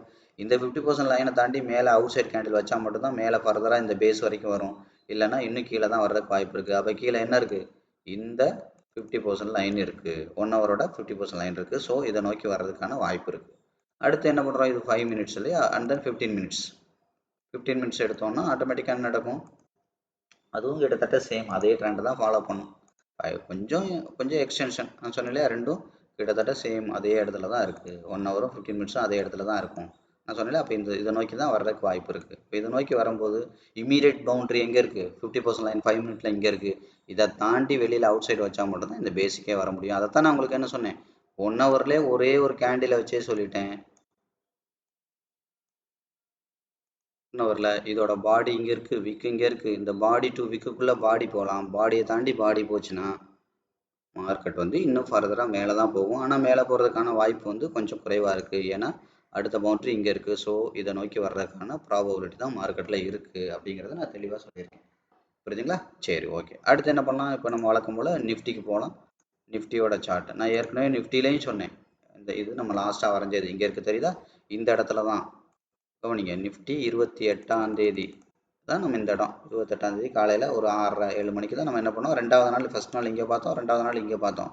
அப்போ இந்த இடத்துல நான் சொன்னேன், ஞாபகம் இருக்கா உங்களுக்கு? எத்தனை பேருக்கு ஞாபகம் இருக்குன்னு தெரில. இந்த இடத்துல வீக்கு மட்டுமே வச்சுருக்கு. வீக்கை தாண்டி வீக்கு போகிற வரைக்கும் மார்க்கெட் என்னது மேலே தான் நிற்கும். என்னைக்கு இந்த பாடி வீக்கு, இந்த பாடி இது பார்த்தீங்கன்னா தெரியும். இது ரெண்டையும் நான் அனலைஸ் பண்ணேன். எப்போ? 28ஆம் தேதி 28ஆம் தேதி காலையில் ஒரு 6:30 மணி 7:30 மணிக்கெலாம் நான் அனலைஸ் பண்ணேன். கவனிங்க, 28 இல்லையா? 28ஆம் தேதி மார்க்கெட் இல்லை. நிஃப்டி வந்து அந்த ரம்ஜான் ஹாலிடே. ஸோ அப்போ இந்த இந்த இடத்துல இருக்க நான் உங்களுக்கு என்ன சொன்னேன், 27ஆம் தேதி இந்த இடத்துல மார்க்கெட் முடிஞ்சு 28ஆம் தேதி இல்லை. இந்த 2 இடத்தையும் நம்ம அனலைஸ் பண்ணியிருக்கோம் இதுக்கு முன்னாடி உள்ள வீடியோவில். அப்போ இந்த இடத்த தாண்டி பாடி இங்கே இருக்குது, விக்கு இங்கே இருக்குது. ஸோ பாடி விக்கை தாண்டி பாடி போனால் மட்டும்தான் கீழே ஃபர்தராக வர்றதுக்கு வாய்ப்பு இருக்குது அப்படிங்கிறத 27ஆம் தேதி வீடியோ போட்டோம். 28 நம்ம போடலை. ஸோ அப்போ என்ன பண்ணோம், ஆட்டோமேட்டிக்காக சொன்னேன். அப்போ இதை தாண்டி அப்போ மேலே வந்து பார்த்தீங்கன்னா ஃபர்தராக இங்கே இருக்குது, பாடி இங்கே இருக்குது, அண்ட் தென் விக்கு இருக்குது. இதை தாண்டி மேலே போனால் தான் போகும். அதே இன்னொரு விஷயமும் நான் சொன்னேன் இந்த சாப்டரில், மார்க்கெட் வந்து நிஃப்டி சுருங்குது, கவனமாக இருங்க, பயங்கரமாக பிளாஸ்ட் ஆகி போயிடும் அப்படிங்கிறத நான் சொன்னேன். அது போக நான் ஃபர்தராக இன்னொன்று என்ன சொன்னேன், ஓவரால் நிஃப்டியோடது இந்த இடத்துக்கு வரையும் போது இந்த 50% லைனை தாண்டி இதுக்கு வரையும் போது என்ன நடக்குது, 50% லைன் இதுக்கு வரையும் போது 50% நோக்கி மார்க்கெட் போயிடும் அப்படிங்கிறதையும் நான் சொன்னேன். நிஃப்டியும் கீழே வர்றதுக்கு தான் வாய்ப்பு இருக்குன்னு இந்த ஏரியாவில் இருக்கும்போதே சொன்னேன். பார்த்தீங்களா, நிஃப்டி கீழே தான் வந்திருக்கா கிளியராக. என்ன சொல்கிறோமோ அதன்படி தான் மார்க்கெட் அதிகபட்சம் நடக்கிறதுக்கு வாய்ப்பு இருக்குது தான். 100% நடக்கும் அப்படின்னு அர்த்தம் கிடையாது, வாய்ப்பு இருக்குது, அவ்வளோதான். ஒரு 20% மார்க்கெட்டை ஒரு ட்ரேடை எக்ஸிக்யூட் பண்ணுறதுக்கு யூஸ் பண்ணுறோம். அது நெகட்டிவில் போனால் மெக்கானிசம் பண்ண தெரியும், பண்ண தரலைன்னா உட்காந்துக்கிட்டு தலையில் துண்டை போட்டுட்டு உட்கார வேண்டியது. அதனால தான் நான் சொல்கிறேன், இந்த வீடியோவை பார்த்துட்டு நீங்கள் ட்ரேட் பண்ண ட்ரை பண்ணாதீங்க. இது வெறும் 10% 20% விஷயங்கள் தான். ட்ரேடை எடுத்ததுக்கப்புறம் தான் 80% வேலைகள் இருக்குது. அந்த 80% வேலைகளில் ரொம்ப முக்கியமானது ஃபண்ட் மேனேஜ்மெண்ட்டும் உங்களோட சைக்காலஜியும். அது வந்து ஒரு ஒரு வீடியோவாக அது நம்ம சொல்லிக் கொடுக்க முடியாது, அது பயிற்சியில் வர்றது அப்படிங்கிறதையும் நான் ஓப்பனாக சொல்லியிருக்கேன். அதனால தான் இப்போ நான் உங்களுக்கு கொஞ்சம் நேரத்துக்கு முன்னாடி சொன்னால் பாருங்கள், அதெல்லாம் உட்காந்து நான் சொல்லிக் கொடுத்தாலும் உங்களுக்கு பயன்படாது. அதை சொல்லிக் கொடுக்கவும் எனக்கு நேரம் இல்லை, சொல்லிக் கொடுக்க வேண்டிய அவசியமும் கிடையாது. புரியுதா? நான் அடிக்கடி சொல்கிறது தான். ஓசி என்னது, ஓசியில் மோர் தான் கிடைக்கும், சோறு கிடைக்காது. இலவசமாக பண்ணுறது ஓரளவு தான் பண்ண முடியும், தான தர்மம். இருக்கிற சொத்து பத்தை வீடு வாசல்லாம் விற்றுட்டு தான தர்மம் பண்ண முடியாது. என்னோட 24 மணி நேரத்தில் ஒரு மணி நேரம் இல்லை ஒரு 2 மணி நேரம் தான தர்மம் பண்ணலாம். நான் 24 மணி நேரமே உட்காந்துக்கிட்டு தான தர்மம் பண்ணிக்கிட்டு இருக்கிறதுக்காக பிறவி எடுத்து நான் வரல. எனக்கு வேறு தொழில் இருக்குது, புரியுதா? என்னோட பார்ட்டு வேறு தொழில் இருக்குன்னா இதுதான் தொழில். வேறு பார்ட் இருக்குது, வேறு பார்ட்னா என்னது, எனக்கு என்னோட கிளைண்ட்ஸோட அக்கௌண்ட் மேனேஜ் பண்ணுறது. அதுக்கப்புறம் ட்ரெயினருங்கிற அந்த கேட்டகரிக்குள்ளே வந்தால் தான் உங்களை நான் ட்ரெயின் பண்ண முடியும். உட்காந்துட்டு இப்படி பஸ் ஸ்டாண்ட்லேயே உட்காந்துட்டு இந்த ஆப்ரேஷன் பண்ணிட்டு போயிருங்க அப்படின்னு ஒரு டாக்டர்கிட்ட கேட்டால் அது முடியாது. ஏதோ ஒரு மாத்திரை தலை வலிக்குது இல்லை வயிற்று வலிக்குது, ஒரு மாத்திரை கொடுங்க அப்படின்னா டக்குன்னு ஒரு சீட் எடுத்து எழுதி கொடுப்பாரு, இல்லை ஒரு பேரை சொல்லுவார், போய் நீங்கள் வாங்கி சாப்பிட்லாம். இங்கேயே உட்காந்து அந்த ஆப்ரேஷனையும் பண்ணுங்கன்னா அவர் என்ன சொல்லுவார், இங்கே பண்ண முடியாது, என்னோட எதுக்கு வா, நீ ஆட்டோமேட்டிக்காக என்னோட ஹாஸ்பிட்டலுக்கு வா, அங்கே வா. அடுத்து இன்னும் அவர்கிட்ட ஹெல்ப் கேட்டால் என்ன பண்ணுவார், சரி நான் என்னோட சர்வீஸ் சார்ஜ் வேணால் நான் குறைச்சிக்கிறேன், ஆப்ரேஷனுக்கு உண்டான அந்த மெடிசனு அது இது எல்லாம் நீ தான் காசு போட்டு வாங்கணும், குறைஞ்சபட்சம் அதையாவது வாங்கும்பார். புரியுதா? அவ்வளோதான். அதை ஏதோ அதை பண்ணால் அதிகபட்சம் அந்த அளவுக்கு தான் உதவி பண்ணுவார். அதே மாதிரி தான் இப்போ என்னென்னா, என்னோட நாலேஜை நான் இங்கே எந்த அளவுக்கு ஷேர் பண்ண முடியுமோ, எந்த அளவுக்கு அது பயன்படுமோ நான் ஷேர் பண்ணுறேன். ரெண்டாவது, உங்களோட ட்ரைனிங் பார்ட் வந்து சர்ஜரி மாதிரி, உங்களோட சைக்காலஜிக்கலாக உங்களை ரெடி பண்ணுறது. சும்மா இந்த இப்போ யூடியூப் வீடியோ வச்செல்லாம் ரெடி பண்ண முடியாது. அங்கே லைவாக உங்களை ட்ரேட் எடுக்க வச்சு, அங்கே மார்க்கெட்டோட டெப்த் ஸ்ட்ரக்சருக்கு தகுந்த மாதிரி உங்களை போட்டு ஒடிச்சு, அதுக்கப்புறம் தான் உங்களை சைக்காலஜிக்கலாக ரெடி பண்ண முடியும். அதுக்கப்புறம் தான் அந்த பேஷன்ஸே உங்களுக்கு வரும். அதுக்கப்புறம் தான் மார்க்கெட்டோட டெப்த்தே உங்களுக்கு புரியும், ஸ்ட்ரக்சரே புரியும், மார்க்கெட்டோட பொட்டன்ஷியலே புரியும். பொட்டன்ஷியலை புரிஞ்சதுக்கப்புறம் தான் இதை தொழிலாகவே நீங்கள் இதை பார்ப்பீங்க. தொழிலாக பார்த்ததுக்கப்புறம் தான் இந்த தொழில் உங்களை காப்பாற்றவே ஆரம்பிக்கும். இதெல்லாம் இங்கே பண்ண முடியாது, அதெல்லாம் சர்ஜரி பண்ணுற மாதிரி. பண்ண வேண்டிய இடத்துல தான் பண்ண முடியும், வச்சு செய்ய வேண்டிய இடத்துல தான் பண்ண முடியும்.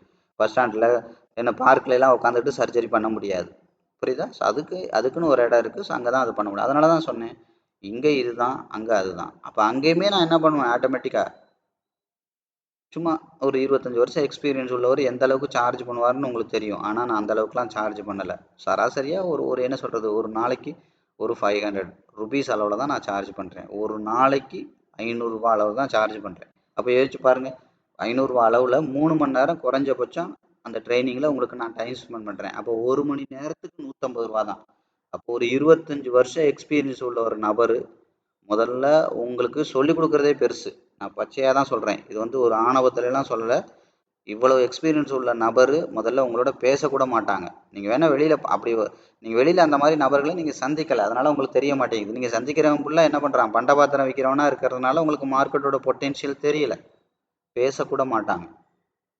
புரியுதா? அப்படி இருந்துமே நான் என்ன பண்ணுறேன், என்னோட டயத்தை நான் எந்த அளவுக்கு ஃப்ரீயாக போட முடியுமோ யூடியூப்பில் போடுறேன். அதுபோக ஃபர்தராக ட்ரைனிங்கில் 3 மணி நேரத்துக்கு குறையாமல் நான் டைம் போடுறேன். அப்போ 3 மணி நேரத்துக்கு 1 மணி நேரத்துக்கு 150 ரூபாங்கிறது 25 வருஷம் எக்ஸ்பீரியன்ஸ் உள்ள ஒரு நபருக்கு ஒன்றுமே கிடையாது. புரியுதா? அதான் சொல்கிறேன், என்னோட பேசிக் காஸ்ட்டு மட்டும் தான் சொல்ல போனால். இதே கோர்ஸை தான் நான் இன்டர்நேஷ்னல் ஸ்டூடெண்ட்டுக்கு $3000 நான் கொடுக்குறேன். $3000 கிட்டத்தட்ட 2,70,000 3,00,000 கிட்ட. அப்போ யோசிச்சு பாருங்கள். அப்போ நான் கொஞ்ச நேரத்துக்கு முன்னாடி சொன்னேன் இல்லையா, எந்த அளவுக்கு என்னோட ஃபீஸ் கூட நீ தர வேண்டாம்ப்பா, அடிப்படை கட்டணத்தையாவது கொடு அப்படின்னு சொல்லி வாங்குறதுக்கு பேர் தான் அது. சொன்னார் ஒரு டாக்டர் சொல்லுவார்ல, நீ மருந்து மாத்திரை காசையாவது கொடு, நான் ஃப்ரீயாக உனக்கு சர்ஜரி பண்ணி விட்டுறேன், என்னோட ஃபீஸெல்லாம் நீ தர வேணாம். அதே மாதிரி தான் இப்போ 3,00,000 விஷயத்துக்கு என்ன சொல்கிறேன், ஒரு நாளைக்கு 1 மணி நேரத்துக்கு 150 ரூபாய்க்கு கொடுக்குறேன்னா அவ்வளோதான் என்னால் பண்ண முடியும். அதுக்கு மேலே நான் பண்ண முடியாது. புரியுதா? அதான் சொல்லுவாங்களே, எல்லாத்துக்கும் ஒரு லிமிட் இருக்குது. ரெண்டாவது, ஓரளவு என்ன சொல்கிறது சொல்லுவாங்களே, வயிற்ற வலிச்சு புள்ள பெற்றாதான் வலி தெரியும். பழமொழி சொல்லுவாங்க கிராமத்துலலாம், வயிற்ற வலிச்சு புள்ள பெற்றிருக்கணும், அப்போ தான் அந்த பிள்ளையோட வலி தெரியும், அந்த அந்த பாசம்னா என்னன்னு தெரியும், வலினா என்னன்னு தெரியும். அப்போ நோகாமல் கிடைக்கிற எதுவும் ரொம்ப நாளைக்கு பயன்படாது. அதை நீங்கள் வேல்யூவும் பண்ண மாட்டீங்க. அதனால தான் சொல்கிறது, ஓரளவுக்கு மேலே என்னோட டயத்தையும் நான் சும்மா போடவும் மாட்டேன், ஓரளவுக்கு மேலே என்னோட சர்வீஸும் கிடைக்காது, கிடைக்க வேண்டிய அவசியமும் கிடையாது. அதை நீங்கள் நல்லா தெரிஞ்சுக்கோங்க. புரியுதுங்களா? அவசியமும் கிடையாது. ஏன்னா என்னோட உழைப்பை, என்னோட நாலேஜை நானே வேல்யூ பண்ணலைன்னா மற்றவங்க வேல்யூ பண்ண மாட்டாங்க. அது நீங்கள் தெளிவாக தெரிஞ்சுக்கணும். நானே வேல்யூ, முதல்ல நான் வேல்யூ பண்ணணும். என்ன, அதை நான் அடிக்கடி சொல்கிறதான், முதல்ல எனக்கு எனக்கு என்னையவே பிடிக்கலன்னா மற்றவனுக்கு மட்டும் எப்படி என்ன பிடிக்கும்? அதே மாதிரி தான் எனக்கு ஒரு விஷயத்த கடவுள் கொடுத்துருக்காருன்னா அந்த விஷயத்த எந்த அளவுக்கு தான தர்மம் பண்ணணுமோ அந்த அளவுக்கு பண்ணணும். மற்றவங்களுக்கு எந்த அளவுக்கு பயன்படுமோ அந்த அளவுக்கு கண்டிப்பாக பண்ணி தான் ஆகணும். ஆனால் எந்த அளவுக்கு அதை வேல்யூ பண்ணணுமோ அது ரொம்ப முக்கியம். வேல்யூ பண்ணி தான் ஆகணும். ஸோ அதனால் இதெல்லாம் கவனிங்க. ஓகேவா? ஸோ அப்போ என்ன நடந்திருக்கு, ஃபர்தராக கீழே வந்திருக்கு. இப்போ கீழே வரும்போது என்ன இருக்குது, இந்த 50% லைன், இந்த 50% லைன் எல்லாத்தையும் விட இப்போ 5 மினிட் எடுத்திங்கன்னா எந்த இடத்துல இருக்கும், இப்படி இருக்கும். அதனால தான் நான் ஏற்கனவே சொன்னேன், ஒரே இடத்துல இருந்து கூட நீங்கள் மார்க்கெட்டை வந்து அப்கிரேட் பண்ணி டவுன்கிரேட் பண்ணி பார்க்கலாம். ஒவ்வொரு ஃப்ரேமாக போகணுன்னு அவசியம் கிடையாது. அப்போ இங்கே இருக்குது, அப்போ இதோட 50 கீழே இருக்குது, இதோட 50 கீழே இருக்குது, இதோட 50 கீழே இருக்குது. அப்போ 3 50% லைனுக்கு கீழே இருக்கா, மேலே இருக்கா, நடுவில் இருக்கான்னா கீழே இருக்குது. அப்போ கீழே இருக்குன்னா டோட்டலாகவே மார்க்கெட் வந்து டவுன் ட்ரெண்டில் இருக்குது. பட் கவனிக்கணும், பட் ஆனால் அண்டர் வேல்யூவில் இருக்குது. அதில் கவனமாக இருக்கணும். Under value, under value, under value. அப்போ ஃபர்தராக இதுக்கு கீழே அல்டிமேட்டாக பாடி வீக் எங்கே இருக்குது, இந்த ஏரியாவில் இருக்குது, இந்த ஏரியாவில் இருக்குது. இதுக்கு பேர் தான் பேஸு. இப்போ இந்த பேஸை நோக்கி வந்துட்டுருக்கு. அப்போ இது ஃபர்தராக மேலே தான் போக போகுதுன்னா என்ன பண்ணணும், இந்த 3 பச்சை கலர் லைனை தாண்டி வெளியில் அவுட் சைடு வச்சா மட்டும்தான் இந்த ஏரியாவுக்கு வர முடியும், இந்த பேஸுக்கு வர முடியும். அவுட் சைடாக வச்சா மட்டும்தான் வர முடியும். ஏன்னா ஃபர்தராக இது கீழே வரக்கு தான் வாய்ப்பு இருக்குது. அப்போ அடுத்த ஒரு 3 மணி நேரத்துக்கு கேண்டில் அனாலிசிஸ்லாம் பண்ணிங்கன்னா ஃபர்தராக என்ன நடக்கிறதுக்கு வாய்ப்பு இருக்குங்கிறத கிளியராக கண்டுபிடிச்சிடலாம். புரியுதுங்களா? அண்டர் வேல்யூவில் இருக்குது, இந்த 3ஐயும் தாண்டி கீழே இருக்குது. அப்போ திருப்பி போகிற மார்க்கெட் எது வரைக்கும் போகலாம், இந்த ஏரியாவில் இதான் பவுண்ட்ரி, இதுக்குள்ளே பாடி வரலாம், இதை தாண்டி விக்கு கூட வரலாம். ஆனால் இதை தாண்டி பாடி வந்துச்சுன்னா மார்க்கெட் வந்து இந்த சோர்ஸுக்கே வர ஆரம்பிச்சிரும். புரியுதுங்களா? இப்போ ஃபர்தராக என்ன நடக்குது, மார்க்கெட் வந்து இதை தாண்டி கீழே தான் வர்றதுக்கு வாய்ப்பு இருக்குது, இந்த பேஸுக்கு தான் வர்றதுக்கு வாய்ப்பு இருக்குது.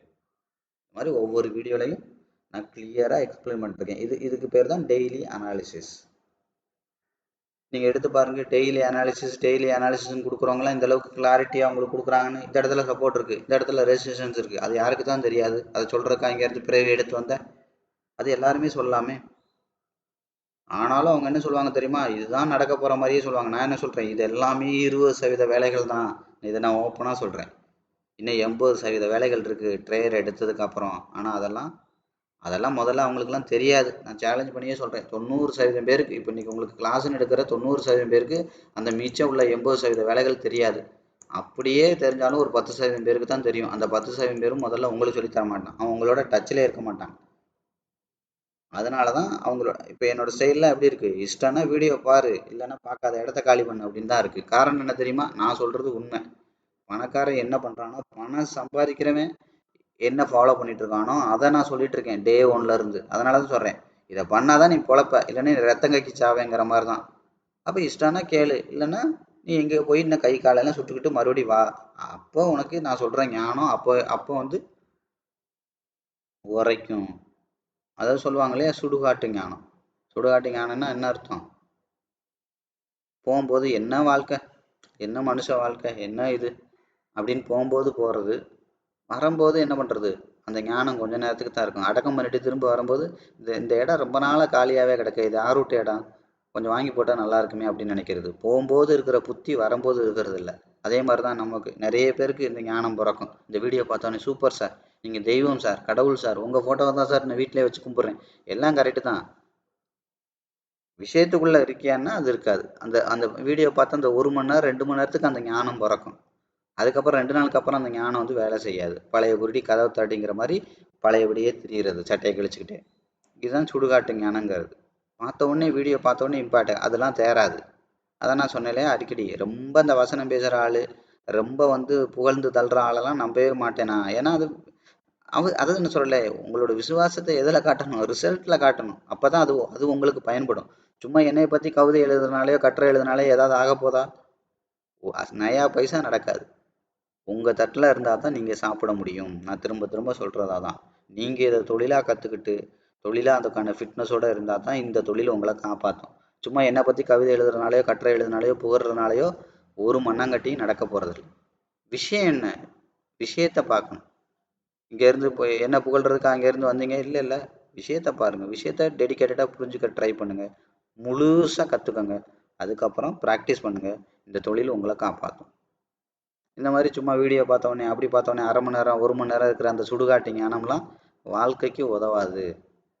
புரியுதா? கிளியர் கட்டாக ஃபுல் ஃப்ளெஜ்டாக கான்ஃபிடெண்ட்டாக டெடிக்கேட்டடாக இருந்தால் மட்டும்தான் இதில் நீங்கள் சம்பாதிக்க முடியும். இதில் இல்லை, எல்லா தொழிலும் எதிர்பார்க்கறது அதுதான். புரியுதுங்களா? டெடிக்கேட்டடாக அந்த தொழிலில் நீங்கள் ஃபர்தராக ப்ரொசீட் பண்ணணும். ஸோ அப்போ மட்டும்தான் அந்த தொழில் வந்து உங்களை காப்பாற்றும். கரெக்டாக? ஸோ அதனால் பிளேலிஸ்ட் இருக்கிற ஒவ்வொரு வீடியோவையும் தெளிவாக பாருங்கள். அதை உடனே ஒரு டவுட்னா என்கிட்ட கேட்காதீங்க, நான் சொல்ல முடியாது, சொல்லித்தரவும் மாட்டேன். ஏன்னா எனக்கு டைமும் இருக்காது. புரியுதுங்களா? நான் ஏற்கனவே சொன்னேன், ஒரு நாளைக்கு 4 மணி நேரம் 5 மணி நேரம் என்னோட செஷனு. அதுக்கப்புறம் இந்த யூடியூப் வீடியோ 1 மணி நேரம் 1.5 மணி நேரம். ஸோ அதுக்கப்புறம் வந்து பார்த்தீங்கன்னா என்னோட கிளையண்டோட அக்கௌண்ட் மேனேஜ் பண்ணணும். அதுக்கப்புறம் காப்பி ட்ரேட் இருக்குது, அதுக்கப்புறம் ஃபண்டட் அக்கௌண்ட் இருக்குது, அதுக்கப்புறம் இந்த ட்ரைனிங் இருக்குது. அந்த ஸ்டூடெண்ட்டுக்கு 2 பேட்ச் இப்போ போயிட்டுருக்கு. அது பக்கம் புதுசாக வரவங்களுக்கு இண்டிவிஜுவல் பேட்ச் வேறு ஸ்டார்ட் பண்ணணும். அப்போ 3 மணி நேரத்துலேருந்து 5 மணி நேரம் ப்ளஸ் வீடியோ எல்லாம் சேர்த்து 7 மணி நேரம் 8 மணி நேரம் இதிலே போயிடுது. அதுக்கப்புறமும் நீங்கள் ஏதோ ஒரு வீடியோ பார்த்துட்டு ஏதாவது ஒரு இடத்துல ஒரு டவுட்டு கேட்டு மெசேஜ் பண்ணிங்கன்னா சத்தியமாக நான் சொல்லித்தரவும் மாட்டேன், சொல்லித்தரவும் முடியாது. நான் நினச்சா கூட முடியாது. அதனால தான் ஓப்பனாக பச்சையாக சொல்லித்தர மாட்டேங்கன்னு சொல்லிட்டா வேலை முடிஞ்சு போச்சு. கரெக்டாக? என்னை நம்பி பாவம் நீங்கள் ஏமாந்தும் போக மாட்டீங்க. அதனால நீங்கள் என்ன பண்ணுங்கள், ஒரு வீடியோ முடிச்சு பார்த்து புரியலையா, ஃபர்தராக அடுத்த வீடியோ பாருங்கள், அதோட தொடர்ச்சி அங்கே இருக்கும். அதுக்கு அடுத்த வீடியோ பாருங்கள், அதோட தொடர்ச்சி அங்கே இருக்கும். இப்போ 3 வீடியோ சேர்த்து பார்த்தீங்கன்னா புரியும். தனித்தனியாக இருக்கிறதுனால உங்களுக்கு புரியாது. ஒரு புக்கோட 2 பேஜை படிச்சுட்டு கதையே புரியலன்னா எப்படி புரியும்? அடுத்தடுத்த பேஜ் படிங்க, ப்ரொசீட் பண்ணுங்கள் ஃபர்தராக. அடுத்துன்னு போனீங்கன்னா ஒரு ஒரு கட்டத்துக்கு மேலே புரிய ஆரம்பிச்சிடும். அவ்வளோதான் விஷயம். ஏன்னா இது வந்து இது இங்கே நடக்கிற இந்த 20% விஷயங்கள் உங்களோட செல்ஃப் எஃபர்ட்டில் தான் நீங்கள் தான் கற்றுக்கணும். இல்லைன்னா நீங்கள் என்ன பண்ணணும், ட்ரைனிங் எல்லாம் வந்தீங்கன்னா சங்க பேசிக்லேருந்து ஆரம்பிப்போம். பேசிக் மீன்ஸ் இவ்வளோ அட்வான்ஸாலாம் இருக்காது. ஓப்பனாக சொன்னால் யூடியூப்பில் தான் டெக்னிக்கல் ஃபண்டமெண்டல் ரொம்ப அட்வான்ஸாக இருக்குது. லைவில் எடுத்தோடனே என்ன பண்ணுவோம்னா 2வது நாள் 3வது நாளே லைவ் டெமோவுக்கு போயிடுவோம். அவ்வளோதான். அங்கே ட்ரேட் எடுத்துக்கிட்டு தான் கற்றுக்கிறதே. கற்றுக்கிற வேலையே கிடையாது. தியரி 5% அளவுக்குள்ள தான் இருக்கும். 95% வந்து பார்த்தீங்கன்னா லைவ் ட்ரைனிங், லைவ் ப்ராக்டிஸ் தான். ராவா ட்ரேடை எடுத்து கற்றுக்கிறது தான் ரியலாக. வண்டியில் உட்காந்து முதல்ல ஸ்டேரிங்கை பிடிங்கிறது தான் நம்மளோட பாடமாகவே இருக்கும். அதனால் அது டோட்டலி வேறு, அதோட கிரவுண்டே டோட்டலி வேறு. இப்போ இங்கே இருக்கிற மாதிரி கோடு போட்டுக்கிட்டு புள்ளி வச்சுக்கிட்டு வரைஞ்சிக்கிட்டு இழுத்துக்கிட்டு நெளிச்சுக்கிட்டுலாம் இருக்க மாட்டோம். வெறும் சாட்டை வச்சே ட்ரேட் எடுத்துகிட்டு போயிட்டே இருப்போம். ஸோ அந்த மாதிரி விஷயங்கள் அங்கே நடக்கும். அந்தளவுக்கு நீங்கள் உலகத்தில் எந்த சார்ட்டை கொடுத்தாலும் உங்களால் அனலைஸ் பண்ணி ட்ரேட் எடுத்து ப்ராஃபிட்டோட முடிக்க முடியும். இது நிறைய டைம் நான் ஏற்கனவே சொல்லியிருக்கேன். அதுக்கான ஆதாரங்களையும் நான் கம்யூனிட்டியில் நிறைய இடத்துல நான் ஷேர் பண்ணியிருக்கேன். கம்யூனிட்டியில் ஓப்பன் மீடியாவில் அதிகமாக ஷேர் பண்ணக்கூடாது. ஏன்னா எஜுகேஷன் பர்பஸ் சேனலில் வந்து ப்ராஃபிட்டே காமிச்சிட்டு உட்காந்துருக்கக்கூடாது. 2வது நான் ஏற்கனவே சொன்னதான், ப்ராஃபிட்டே காட்டுறதுனால இன்னொருத்தனோட ப்ராஃபிட்டை காட்டுறதுனால உங்கள் பசி நிறைய போகிறதில்ல. புரியுதுங்களா? அதனால் நாலேஜ் தான் உங்களை காப்பாற்றும், ப்ராக்டிஸ் தான் உங்களை காப்பாற்றும், சைக்காலஜிக்கல் ஃபிட்னஸ் தான் இந்த தொழிலில் உங்களை தாக்கு பிடிச்சி நிற்க வைக்கும். இது எல்லாமே சும்மா வெறுமனே யூடியூப் வீடியோ பார்த்து வராது.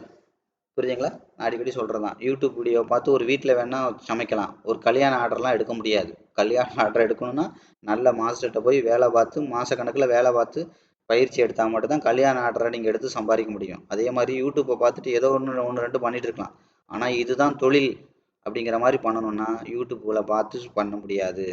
ரியலாக ஒரு மாஸ்டர்கிட்ட போய் கற்றுக்கிட்டா மட்டும்தான் முடியும். புரியுதா 2க்கும் உள்ள வித்தியாசம்? அதனால் அதெல்லாம் நீங்கள் தெளிவாக தெரிஞ்சுக்கோங்க. பிளேலிஸ்ட்டில் இருக்கிற ஒவ்வொரு வீடியோவும் பாருங்கள். ஒரு வீடியோ பார்த்து புரியலைன்னா அடுத்த வீடியோக்கு மூவ் பண்ணுங்கள், அடுத்த வீடியோக்கு மூவ் பண்ணுங்கள். ஒன்னோட ஒன்று கனெக்ட் ஆகும். மொத்தமாக பார்க்கும்போது உங்களுக்கு மார்க்கெட் வந்து அண்டர்ஸ்டாண்ட் ஆகணும். திரும்ப திரும்ப பாருங்கள், மறுபடியும் திரும்ப திரும்ப பாருங்கள், திரும்ப திரும்ப பாருங்கள். அதுக்கு நோட்ஸ் எழுதுங்க, முக்கியமான கீவேர்ட்ஸ் எல்லாம் எடுத்து எழுதுங்க. திரும்ப இருக்கும்போது அந்த கீவேர்ட்ஸை படிங்க. கீவேர்ட்ஸை படிக்கும்போது அந்த கீவேர்ட்ஸுக்கு மீனிங் உங்களுக்கு நேச்சுரலாகவே புரியுதான்னு பாருங்கள். இப்போ ஒரு அவுட் சைட் கேண்டில் அப்படின்னு கீவேர்ட்ஸ் படிச்சிங்கன்னா அது புரியுதான்னு பாருங்கள். இல்லைன்னா ஃபர்தராக நீங்கள் போய் இன்னும் நிறைய வீடியோ பார்க்கணுன்னு அர்த்தம். அடுத்து இப்படி பார்க்கணும். முதல்ல கீவேர்ட்ஸ் எல்லாம் புரிஞ்சால் மட்டும்தான் இப்போ கண்டென்ட்டாக கனெக்ட் பண்ண முடியும். ஏபிசிடியே எழுத தரலன்னா எங்கிட்டு வேர்டு எழுதுறது? கண்டிப்பாக எழுத முடியாது. அப்போ இப்படி பார்த்து பார்த்து பார்த்து இப்படி நீங்கள் பண்ணீங்கன்னா ஒரு கட்டத்தில் எக்ஸ்பர்ட் ஆகிடுவீங்க. இதில் டெக்னிக்கலில் மட்டும்தான். உடனே டெக்னிக்கல் எக்ஸ்பர்ட் ஆனால் பெருசாக சம்பாதிக்கலாமா? முடியாது.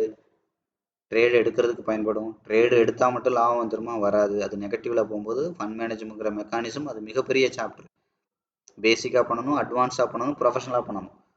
அதுக்கப்புறம் சைக்காலஜிக்கல் ஃபிட்னஸ் இருக்கும். அது சாதாரணமாக வராது, பயங்கரமான விஷயம் அது. பார்த்தீங்களா? 200 ட்ரேட் பண்ணுறோம் உங்கள்கிட்ட சைக்காலஜிக்கல் ஃபிட்னஸ் வர்றதுக்கு. அப்போ யோசிச்சு பாருங்கள். 200 லைவ் மார்க்கெட்டில் பண்ணுறோம். சும்மா முடிஞ்சு போன மார்க்கெட்டை வச்சுக்கிட்டு நேற்று மார்க்கெட்டை எடுத்துக்கிட்டு இன்றைக்கி ட்ரேட் பண்ணலை. இன்றைக்கி என்ன இருக்கோ அதில் லைவாக பண்ணுறோம். அந்த அளவுக்கு உங்களை ஒடிச்சு வளைச்சி நெளிச்சு சைக்காலஜிக்கலாக உங்களை கொண்டு வர்றது அவ்வளோ பெரிய ட்ரைனிங் ப்ராசஸ். அது கிட்டத்தட்ட 3 மாதம் ஆகும். டெய்லி ஒரு மணி நேரத்துக்கு மேலே நீங்கள் கற்றுக்கிறதுக்கு மட்டுமே டைம் போடணும். ப்ராக்டிஸ் பண்ணுறதுக்கு உங்களுக்கு ஃப்ரீ டைம் ஃபுல்லாக நீங்கள் எவ்வளோ டைம் இருக்கோ போடலாம். இந்த மாதிரி விஷயங்கள் இருக்குது. புரியுதுங்களா? ஸோ அதனால் ஒவ்வொரு விஷயத்தையும் நீங்கள் தெளிவாக பாருங்கள். என்னால் எந்த அளவுக்கு முடியுமோ அந்த அளவுக்கு தான் நான் பண்ண முடியும். நான் அதை நவாப்பனாவும் சொல்லிடுறேன். அந்தளவுக்கு தான் நான் பண்ணிகிட்ருக்கேன். யாருக்காகவும் நான் என்ன மாற்றிக்க மாட்டேன். இது 2 மணி நேரம் வீடியோ இருக்குன்னு நீ 2000 பேர் சொன்னாலும் சரி, 2 பேருக்கு இது பயன்படணும்னு நான் அதை தான் செய்வேன். இது எத்தனை பேருக்கு இது பயன்படாமல் போகுது, எத்தனை பேருக்கு கமெண்ட் பண்ணுறவங்களாம் பற்றி நான் கவலைப்படவே மாட்டேன். நீ உட்காந்து நீ கமெண்ட் மட்டும் தான் பண்ணிகிட்டு இருப்ப. இன்றைக்கி என்ன பண்ணுவேன், நாளைக்கு இன்னொருத்தனை பண்ணுவேன், திரும்பி பார்த்தா நீங்கள் அதே கமெண்ட் தான், அதே வேலையை தான் நீ பார்த்துட்டு இருப்ப. ஒருபடி வாழ்க்கையில் மேலே வந்திருப்பேன்னா பிடிக்கு கூட வழி இருக்காது. ஓசி பிடி வாங்கி குடிச்சிட்டு தான் உட்காந்துருக்கணும். புரியுதா? வெறும் கமெண்ட்டு வேலைக்கு ஆகாது. ஆனால் ஆக்டிவாக ஏதாவது உருப்படியாக பண்ணுறவன் ஏதாவது கொஞ்சமாவது பண்ணிடுவான். ஸோ அதனால் இது உங்களுக்கு பயன்பட்டுச்சுன்னா நீங்கள் பாருங்கள். இங்கே இவ்வளோ தான் இருக்கும். புரியுதுங்களா? இதுக்கு மேலே எனக்கு லைவாக ட்ரேட் பண்ணி காட்டுங்க, அப்படி காட்டினா தான் நம்புவேன், இப்படி காட்டினா தான் நம்புவேன், அதை செஞ்சால் தான் நம்புவேன் அப்படிங்கிறனா உங்களை நம்ப வைக்கிறது என் வேலை கிடையாது. புரியுதா? நான் என்ன கம்பெனியை நடத்திட்டு இருக்கேன்? சாம்பிள் கொடுத்துருந்தா கொஞ்சம் வலிச்சு நக்கி பார்த்துட்டு போங்க, நல்லா இருந்தால் வாங்கன்னு சொல்கிறதுக்கு கிடையாது. என்னோடய எக்ஸ்பீரியன்ஸையும் நான் ஷேர் பண்ணிகிட்ருக்கேன். புரியுதா? உங்களுக்கு அது பிடிச்சிருந்தா ஃபர்தராக என் கூட சேர்ந்து ப்ரொசீட் பண்ணலாம். பிடிக்கலையா நீங்கள் இது பண்ணலாம். ஒரே விஷயத்தில் நான் அடிக்கடி சொல்கிறதான், இது வேலை செய்யுங்கிறதுனால தான் உங்களோட சேர்ந்து 100 டெமோ ட்ரேட் பண்ணுறேன். இல்லாட்டி நானும் வீடியோவாக விற்றுட்டு போயிட்டே இருக்கலாம். அது வேறு, இது வேறு. புரியுதுங்களா? மற்ற யூடியூப் சேனலுங்கிறது டோட்டலி வேறு, இதோடது டோட்டலி வேறு. புரியுதுங்களா? ஒவ்வொரு வீடியோ நீங்கள் பார்த்து கிளியராக அண்டர்ஸ்டாண்ட் பண்ணுங்கள். ஃபர்தராக இதை நீங்கள் தொழிலாக கற்றுக்கணும் அப்படின்னா மட்டும் நீங்கள் ஃபர்தராக என்ன பண்ணுங்கள், நம்மளோட ட்ரைனிங் ப்ரோக்ராம் அட்டன் பண்ணுங்கள். கட்டாயம் கிடையாது. நான் திரும்ப திரும்ப அதான் சொல்கிறேன். பண்ணினாலும் அதுக்கு உண்டான நேர்த்தியோட அங்கே வந்து டைம் போட்டு அதை ப்ராக்டிஸ் பண்ணி நாலேஜெல்லாம் எடுத்துக்கிட்டால் மட்டும்தான் அது உங்களை காப்பாற்றும். சும்மா வந்து சேர்ந்த உடனே அப்படியே நான் உட்காந்துருப்பேன், எனக்கு தொழில் காப்பாற்றுனா கண்டிப்பாக காப்பாற்றாது. எல்லாத்துக்குமே அதான் சொல்லலை, முதல்ல நீங்கள் அதை வேல்யூ பண்ணிங்கன்னா தான் அது உங்களை காப்பாற்றும். ஒரு கட்டத்து வரைக்கும் தொழில் ஆரம்பிச்சிங்கன்னா தொழிலை நீங்கள் தாங்கி பிடிக்கணும். அப்போ தான் நீங்கள் தள்ளாடுற காலத்தில் தொழில் உங்களை தாங்கி பிடிக்கும். இதுதான் நேச்சர். முதல்ல விதைக்கணும், அப்போ தான் அறுக்க முடியும். அதே மாதிரி தான் ஸ்டாக் மார்க்கெட்டு. இது வந்து ஒரு அருமையான தொழில், நியாயமான அருமையான தொழில். புரியுதா? நீங்கள் நியாயமாக மார்க்கெட்டில் என்ன சம்பாதிக்கணும்னு வைக்கீங்களோ அது அத்தனைக்கும் இங்கே சொல்யூஷன் இருக்குது. 10,000 கொண்டு போயிட்டு நான் டெய்லி 10,000 சம்பாதிக்கணும்னா அதுக்கான தொழில் கிடையாது. அது எங்கேயாவது லாட்ரி சீட் வாங்கலாம், இல்லை எங்கேயாவது கோவாவில் போய் கேசினோவில் சூதாடினீங்கன்னா ஏதோ கிடைக்கிறதுக்கு வாய்ப்பு இருக்குது. ஸ்டாக் மார்க்கெட் வந்து யாரையும் ஏமாற்றாது, அதே மாதிரி யாருக்கிட்டையும் ஏமாறாது. நீங்கள் சும்மா ஒரு ஆப்ஷனில் ஒரு லாட்டை போடுறேன், 10,000க்கு போட்டேன், 1 லட்சம் சம்பாதிச்சேன்னா ஒரு தடவை நடக்கலாம், 2 தடவை நடக்கலாம், எல்லா டைமும் நடக்காது. மொத்தத்தையும் உருவிக்கிட்டு வெறும் ஆளாக அனுப்பிச்சி விட்ருவோம். அதனால் இது வந்து ஒரு தொழில். நீங்கள் தொழிலுக்கு உண்டான மைண்ட் செட்டோடு வந்தீங்கன்னா, நான் அடிக்கடி சொல்கிறதான், இந்த தொழிலை ஆரம்பிக்கும் போது உங்களோட மாத சம்பளம் என்ன இருக்கோ அது மாதிரி 1 டைம் 2 டைம் வச்சு ஆரம்பிங்க. 3 வருஷம் இந்த தொழிலை அப்படியே வளர்த்துட்டே வாங்க. 3 வருஷம் கழித்து உங்களோட மாத சம்பளம் என்ன இருக்கோ, அந்த 3 வருஷம் கழித்து என்ன இருக்கோ, இப்போ இன்றைக்கி உங்களோட மாத சம்பளம் ஒரு 30,000 இருக்குன்னு வச்சுக்கோங்க, ஒரு 2 மாதம் சம்பளம்னா அவ்வளோ ஒரு 50,000 60,000 வச்சு இதை ஆரம்பிங்க. புரியுதுங்களா? அப்படியே ஒரு 3 வருஷம் இதை அப்படியே வளர்த்துட்டே வாங்க. 3 வருஷம் கழிச்சு உங்களோட 30,000 சம்பளம் ஒரு 50,000 போயிருக்கலாம். ஆனால் அது மாதிரி 5லேருந்து 10 மடங்கு ஒவ்வொரு மாதமும் இந்த தொழில் உங்களை கொடுத்து காப்பாற்றும். இதுதான் இந்த தொழிலோட பியூட்டி. இது நான் லாங் டேர்மில் சொல்கிறேன். இப்போ லாங் டேர்ம் வரைக்கும் நான் சும்மாவே உட்காந்துருக்கணுமா அப்படின்னா, ஏன்னா நீங்கள் மாத சம்பளம் மாதிரி ஒரு 2 மடங்கு தான் போடுறீங்க. அதையும் நீங்கள் எடுத்து எடுத்து சாப்பிட்டீங்கன்னா என்ன பண்ணுவீங்க? ஒரு கட்டத்தில் முதலே எடுத்து முழுங்கிடுவீங்க. அதுக்கு தான் சொல்கிறது. இது அடிப்படையிலேருந்து கட்டமைச்சிங்கன்னா இந்த மாதிரி டைம் கொடுக்கணும். இல்லை நீங்கள் எடுத்தோடனே நான் 10 லட்சம் வச்சு படுறேன், 20 லட்சம் படுறேன்னா அதோட கணக்கு வேறு. தொழிலை பிரம்மாண்டமாக படுறீங்க. நீங்கள் முதல் நாள்லேருந்தே வருமானம் எடுக்கலாம். நீங்கள் சின்னதாக வச்சு பண்ணும்போது என்ன பண்ணுங்கள், இப்போ நீங்கள் பார்க்குற வேலையை இன்னும் ஒரு 3 வருஷத்துக்கு கஷ்டப்பட்டு பாருங்கள். புரியுதுங்களா? இது பாட்டுக்கு இது வளரட்டும். இதில் நிறைய டைம்லாம் போட தேவையில்லை. ஒரு நாளைக்கு 15 நிமிஷம் 20 நிமிஷம் உங்களோட ஃப்ரீ டைமில் டைம் போட்டால் போதும். அதுக்கு மேலெல்லாம் இங்கே உட்காந்து பண்ணுறதுக்கு ஒன்றுமே இல்லை. நான் அடிக்கடி சொல்கிறது தான். நிறைய ஒருத்தன் மார்க்கெட்லேயே உட்காந்துருக்கானா அவனுக்கு மார்க்கெட்டை பற்றி ஒன்றுமே தெரிலன்னு அர்த்தம். பண்ண ஒரு எவ்வளோ நேரம் எடுத்து இதை பார்த்தேன். பார்த்துட்டு என்ன சொன்னேன், அடுத்து இங்கே போகும் இங்கே வரும்னு நான் சொன்னேன். போயிருக்கா? அப்போ அந்த இடம் வந்து நான் வேலை பார்த்தா போதும். அது வரைக்கும் நான் உட்காந்துருக்கறதுனால மார்க்கெட் வரப்போதா வரப்போறல. அந்த இடத்துல ஒரு அலர்ட்டை செட் பண்ணி வச்சுட்டு போயிட்டேன்னா எனக்கு அந்த இடம் வந்தோடனே எனக்கு மெசேஜ் வரும், சவுண்ட் வரும், ஆட்டோமேட்டிக்காக என்ன பண்ணலாம், மெயில் வரும், நான் எடுத்து எஸ்எம்எஸ் வரும், ஆட்டோமேட்டிக்காக நான் எடுத்து பார்த்துக்கலாம். புரியுதுங்களா? ஸோ இவ்வளோதான் வேலை. ரொம்ப ஸ்மார்ட்டாக. ஏன்னா உங்கள் பணம் உங்களுக்காக வேலை செய்யும்போது நீங்கள் மாடு மாதிரி உட்காந்துருக்க வேண்டிய அவசியம் கிடையாது. புரியுதா? நம்ம வேலை செய்யணுங்கிற கட்டாயம் கிடையாது. பணம் பணத்தை சம்பாதிக்கும். அதை டியூனிங் பண்ணுற வேலை மட்டும்தான் நம்ம வேலை. அதுக்கு உண்டான மனநிலையை சரியாக வச்சுக்கிட்டோன்னா வாழ்க்கை முழுதும் இந்த மார்க்கெட் வந்து நல்ல ஒரு வேலைக்காரனா உங்களுக்கு பணம் சம்பாரித்து கொடுத்துட்டே இருக்கும். இதை நீங்கள் சரியாக பண்ணலைன்னா மார்க்கெட்டுக்கு நீங்கள் ஒரு நல்ல ஒரு அடிமை மாதிரி வாழ்க்கை முழுதும் மார்க்கெட் பின்னாடியே ஓடிக்கிட்டே இருப்பீங்க. வீடு வாசல் சொத்து சகல் தான் உள்ளே விற்று போட்டு. நீங்கள் மார்க்கெட்டுக்கு நீங்கள் எஜமானாக இருக்க போகிறீங்களா, மார்க்கெட்டுக்கு நீங்கள் அடிமையாக இருக்க போகிறீங்களான்றதை நீங்கள் தான் முடிவு பண்ணணும். புரியுதுங்களா? ஸோ அதனால் ஒவ்வொரு வீடியோவும் பாருங்கள். பார்த்துட்டு நீங்கள் என்ன பண்ணுங்கள், முதல்ல தெளிவாக அண்டர்ஸ்டாண்ட் பண்ணிக்கோங்க. ஸோ அதுக்கு மேலே இதை நீங்கள் தொழிலாக கற்றுக்கணுன்னா ஃபர்தராக ப்ரொசீட் பண்ணுங்கள். இல்லைன்னா நீங்கள் என்ன பண்ணுங்கள், இதுக்கு ஒரு கும்பிட போட்டுட்டு வேறு ஏதாவது வேலை வெட்டி இருந்தால் போய் தயவு செய்து பாருங்கள். புரியுதா? இதுவரை வீடியோ பார்த்த அனைவருக்கும் நன்றி.